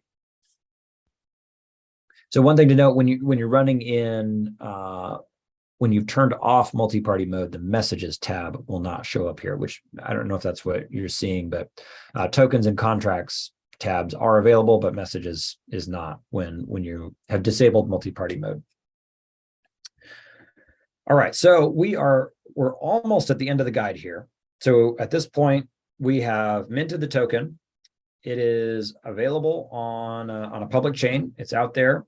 And so the last step that I could do now, if I wanted to, is I can go to my, I don't have a great way to show my cell phone screen at the same time, but you could use MetaMask for this. You could use Alpha Wallet. I may just use MetaMask real quick, just so we can see it actually show up somewhere. Hold on just a second while I pull that up. It looks cooler in Alpha Wallet because you can actually, if your IPFS uploads go through, like mine did not, you can see the artwork show up there, and it's pretty cool. Give me just a second here. I will. Duplication is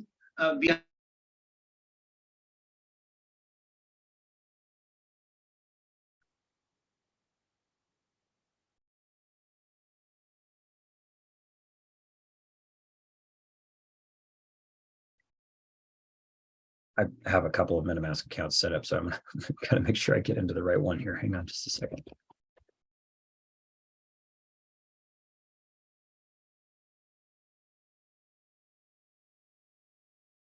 Okay, cool. Let me open this and reshare my screen.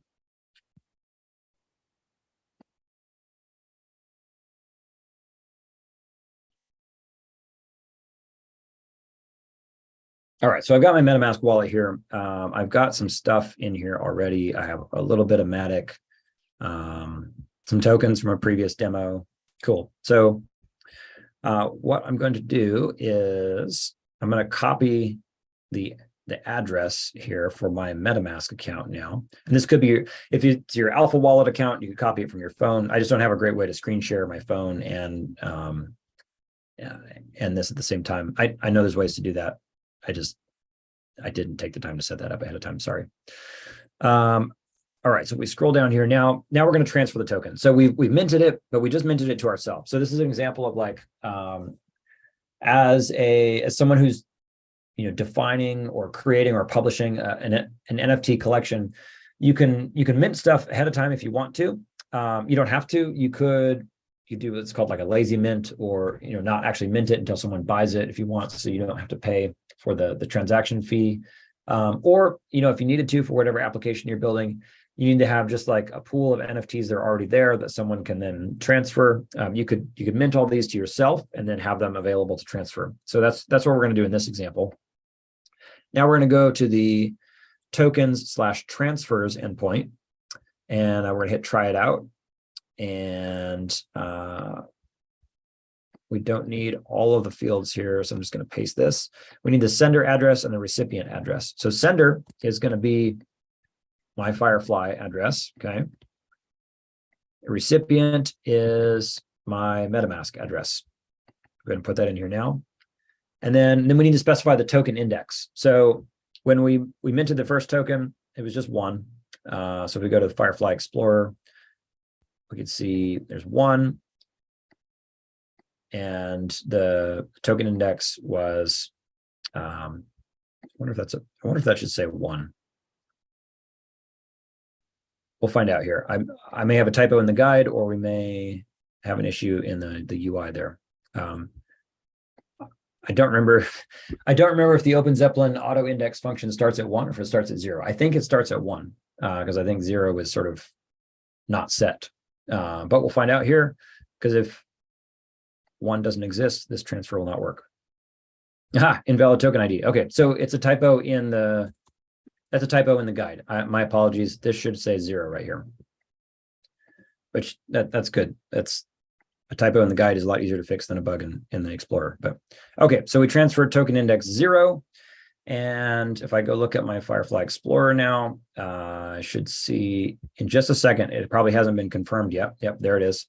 Now, this other address has a balance of 1, and my FireFly address has a balance of 0. So we've transferred that token from my FireFly address, which is BB0. Here we can see that's where it originally went to in the mint, to C41. And if we go look at MetaMask, I'm C41. MetaMask may need me to tell. So Alpha Wallet will also just automatically find the token and it shows up there. You don't have to put the token address in, I'm pretty sure, which is great. I think MetaMask on the desktop does not do that. So if we want MetaMask to know about that, what we need to do is, sorry, this Zoom screen's in the way here. We need to get our contract address, copy it, and tell MetaMask that we want to import it.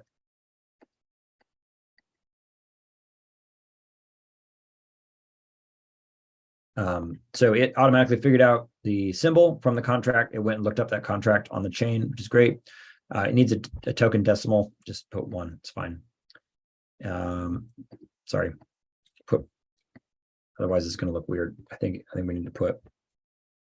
I don't know what we need to put here. MetaMask is not the greatest. Nope. Okay. I don't know.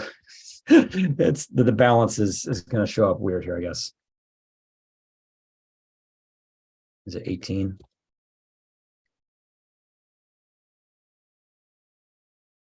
I love MetaMask. This is wonderful. I did not practice this part of the demo. I should have done that. Maybe I think it just needs 0. There we go. 0. Okay. Sorry. I don't know what I was thinking there. Import it, and look, there's it says I have 1 of them now. Apologies for the confusion there. But so there's my token. From here, I could actually, so I have this in my wallet. If I wanted to, I could actually send it back to FireFly now. I could copy FireFly's address and not let me do a transaction on this. All right, well, MetaMask is just not helping me out here. I have no idea why it won't let me transfer it. It says I have 1.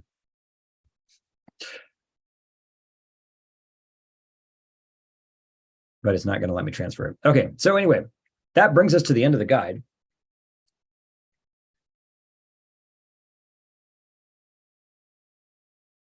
Pop open the chat again here and see if we've got, I'm sure there's probably some more questions here. Yeah, thank you for all of you who are telling me it should be 0. All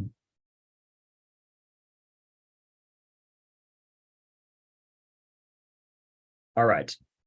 So we have another hour scheduled. We don't need to go that long. We've got to the end of the guide. I wanted to kind of go through it nice and slow so people could follow along and keep it interactive. So hopefully this was helpful. Thank you all so much for coming, and just so many people for staying this long. This is a good long workshop where we really got hands-on. I'm happy to stay on for as long as people want to for the next hour. If you have questions or want to still work through, if you're still trying to figure out parts of the workshop. But that brings us to the end of our planned programming. So thank you so much.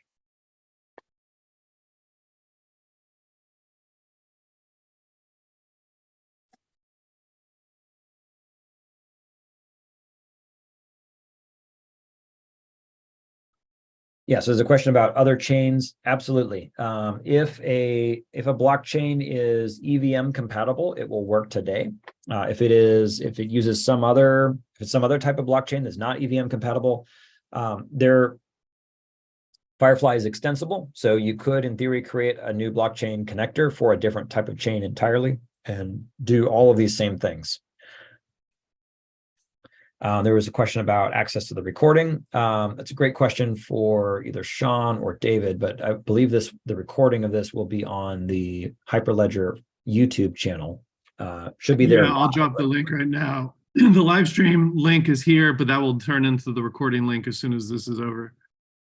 Thanks, David. Appreciate that. Okay. I'm just scrolling back through chat here to see if there's any other things I can hit. Somebody DM'd me about an error that they're getting.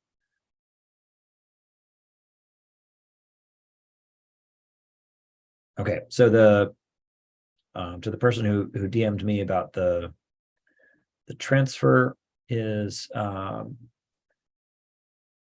the transfer is from the incorrect owner. So it's possible you flipped the to in the from address there. It's also possible the from address isn't actually the right one, or perhaps you may not have actually minted that token. So a couple things to check on there.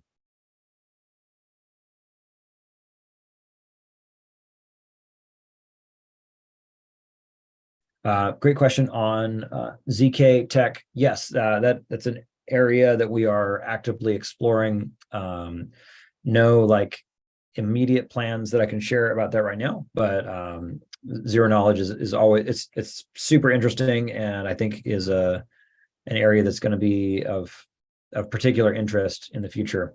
But so it's definitely something we're looking at.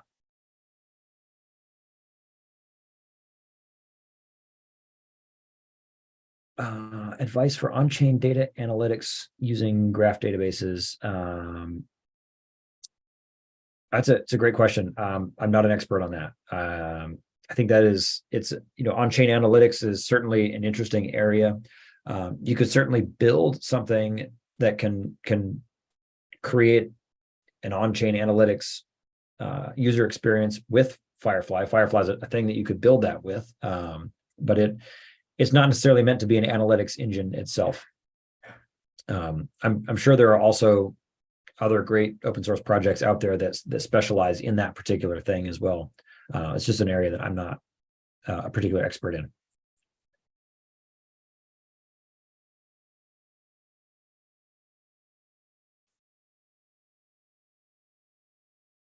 Cool. I'm going to check Discord here. Oh, there's a question about showing MetaMask browser wallet to show the NFT. Yeah, so basically MetaMask browser, the browser wallet is really bare bones in the features that it has. This is why I recommend you use Alpha Wallet.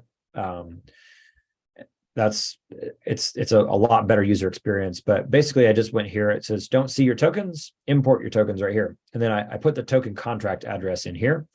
You can get that from Polygon Scan or from FireFly itself, and put that in there. Token decimal should be 0, as we decided. For an ERC20 token or a fungible token, sometimes you'll have a number of decimal places that you have to specify here for it to show up in the UI, right? That's where I got that. That's how I got MetaMask to show that there. Any smart contract templates by business domain?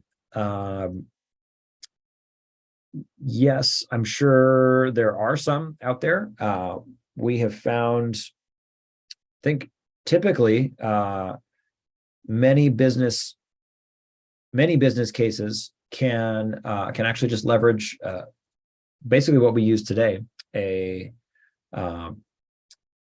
a token contract. So FireFly comes with an ERC20 token contract and ERC 721 token contract that allow you to associate data with a transfer, which is a really useful function. So in FireFly, we didn't get into this today, but in FireFly, you can send a message in a multi-party network and associate that with a transfer. We found that pattern is really powerful and can serve many different business domains, whether it's a track and trace application, all kinds of different things. So, you know, a lot of times there's a lot that can be done with fairly basic smart contracts, and the power that FireFly gives you to link data that's off chain with data on chain. What if you want to use your own IPFS node? Where should I set up the private IPFS address? So I'm trying to exactly understand what that question is getting at. So yes, we actually are using our own IPFS node right now. It's just running in Docker. I guess if you're saying you already have one running, where do you configure that? That goes into the FireFly core config file, and it's just you need to give it the IP and port number for the IPFS API and gateway, and that goes in the FireFly core config file, I think is what you're asking there. In terms of identity, a workshop, yes, we should definitely do a workshop about identity in FireFly. That's that's a great topic. It's a big topic, and there's lots of stuff to explore there. So I think that's a fantastic idea for a future workshop.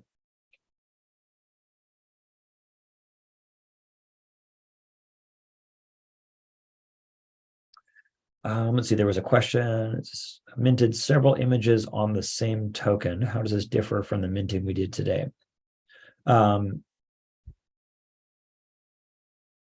not sure I understand what that means. If you've minted several tokens that all point to the same image, or if you've minted one token that points to multiple images. And if it's the latter, I'm not sure how you did that. I guess how it compares to what we did today, we uploaded one image and we pointed one token to that. You could, if you wanted to, so like a lot of NFT collections will have, you may have, like we minted a one of one today. So there's only one, on this smart contract, there's only one animated FireFly pixel art. You could say, well, these ones are rare, so there's only 5 of them. And you could point 5 different NFTs to the same metadata JSON, or you could say they're common. There's 20,000 of them, and you could mint 20,000 tokens and point them all at the same thing. It's really up to you and how you want to define your tokens and how you want to define your collection.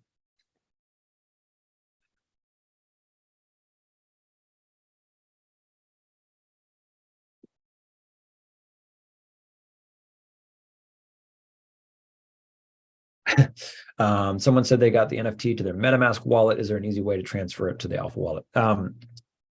Probably. I'm not sure why the button to transfer it in MetaMask didn't light up. Honestly, I think MetaMask is not, the browser MetaMask is just not the greatest. It doesn't have very many features. There is probably, you could probably, if you really needed to, you can export your private key from MetaMask and put it in Alpha Wallet, and then it would show up there. That's another option. Or you could use a different wallet app. As long as you load that private key into a different wallet app, you can transfer it wherever you want.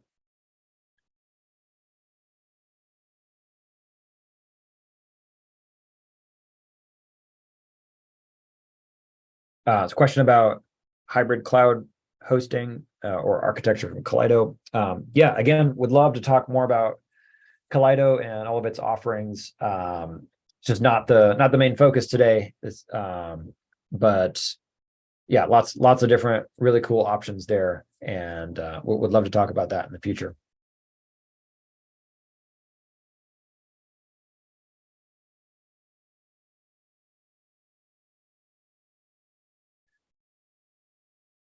All right, we still got 48 people in here, so happy to leave the call open if people want to keep working through the workshop. If people are still working on it, happy to hang out if people have questions still or want to dialogue.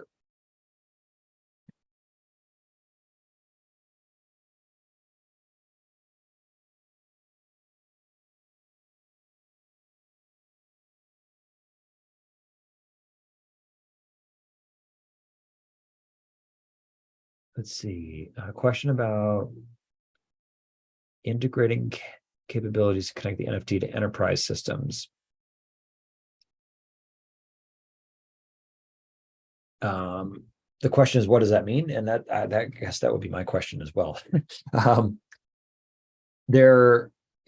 guess one thought on that is, we commonly, most people when they hear NFT, they think, oh, it's a GIF, or it's a Bored Ape, or it's some goofy pixel art of a cat, or something along those lines. And really, what an NFT actually is, like you saw today, is just a unique identifier on a blockchain that has ownership, that has provenance, and it has traceability. So it has a history of the ownership, and it points to some piece of data that may live off the blockchain somewhere.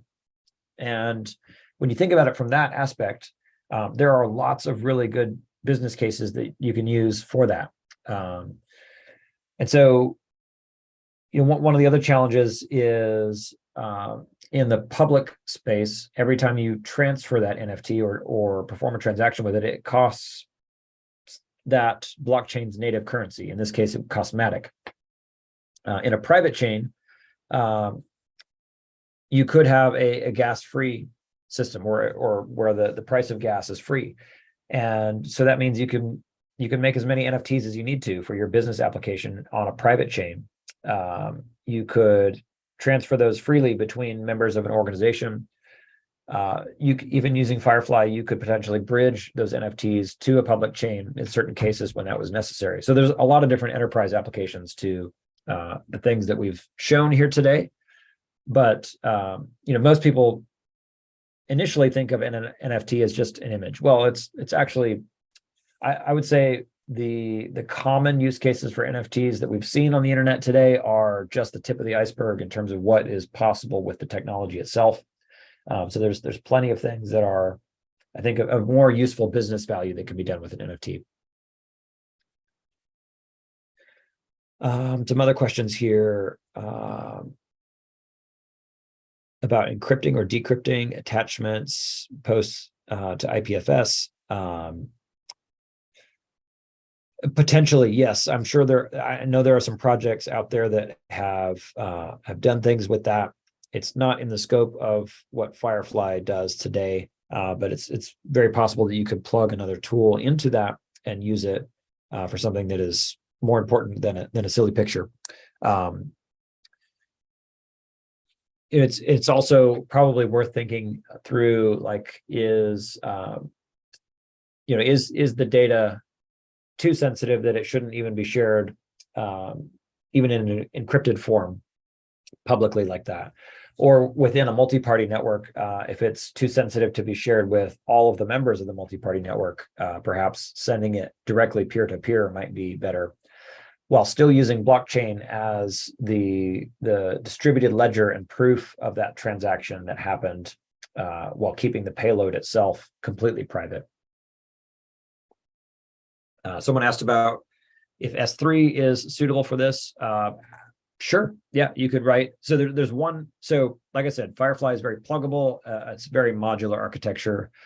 You could so there's one plugin today for shared storage, but if you read through the code in FireFly, you don't see a lot about IPFS. It's really, we call it a shared storage system, and there's one implementation of that plugin today, and it happens to be IPFS. But you could most definitely create another shared storage plugin that leverages S3 or some other sort of distributed file share system, and use that as well.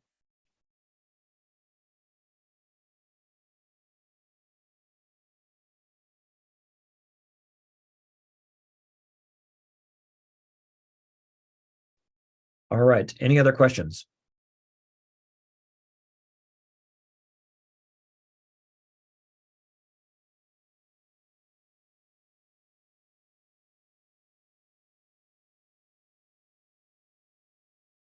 Thanks. Appreciate it. Yeah, any plans for the hybrid cloud? Yeah. So, I mean, Kaleido definitely has very flexible hosting options. If it's something you're interested in learning more about, I definitely encourage you to reach out to the sales team, and they're more than happy to talk through the different options that are potentially available there. There was a question about how to point to S3 buckets for the image URIs. Yeah, so this is also something I've seen in some NFTs where the metadata JSON goes on IPFS, but instead of that IPFS resource pointing to another IPFS resource, the metadata points to S3, and you could most definitely do that.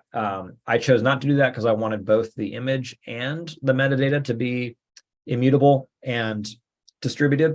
So I chose IPFS for both of them.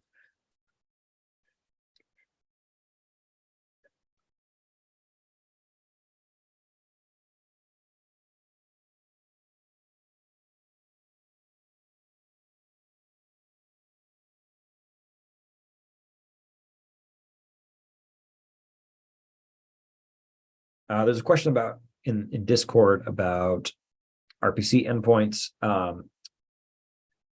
Yeah, so chain list lists nodes that are its status lists nodes that are up and available. That doesn't necessarily mean that they support all of the functions that that FireFly and the EVM blockchain connector need to function. If you look at the EVM Connect README lists the different JSON RPC functions that it needs to actually run. Not all free public nodes support all these functions. This is why we ran one today that I know 100% supports all these functions because we're running it. But if you just do a search for free public RPC nodes, it may be up and it may support some of these. It may support all of them. That's great. You're welcome to use it. But it's sort of, you just have to test it and see if it actually works, because not all of them expose all of these functions, because some of them can be more resource intensive than others. So that's just something to watch out for there.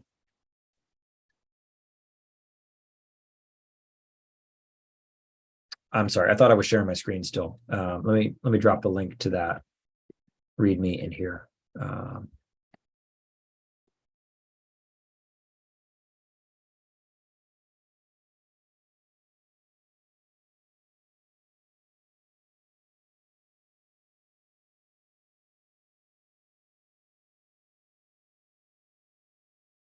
All right, we'll give it another minute or two, but if folks don't have any more questions, then we can close this down here in just a minute, I think.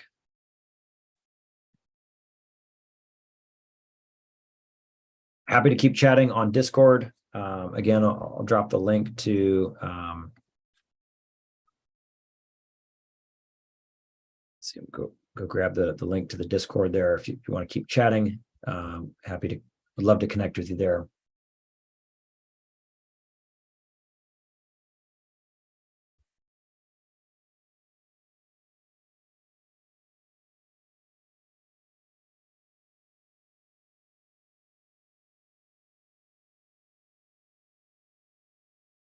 All right, someone finally caught up. Yay. Great job. Let's see, there was a question in chat about how we can store on S3 and maintain immutability. I don't know. That's why I didn't use S3. There may be ways to do it, but that's probably needs some really deep architectural investigation into how S3 works itself. I don't know. I don't know if that's even possible. Definitely something to explore, though.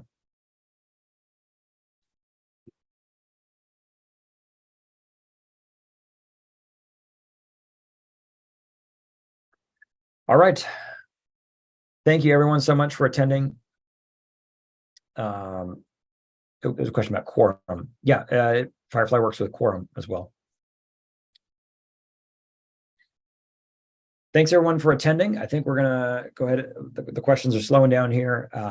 If you have more questions in the future, would love to connect with you in the FireFly Discord. Hopefully this workshop was useful and informative, the guide will stay up there. You're welcome to plug in whatever RPC node you want to after today. I'll update the guide to have a note about that. But I just really appreciate all the time that everyone put into today's workshop, and for taking the couple hours here to sit with me and use FireFly and get hands-on. Yeah, thanks for joining, and hope you have a great rest of your day. Thanks, Nicko. Thanks, everyone. Thank you, David. Thanks for facilitating and organizing everything. Really appreciate all your help. Yeah, of course. Happy to help. Yeah. Thanks, everyone. Hope you got a lot of use out of that.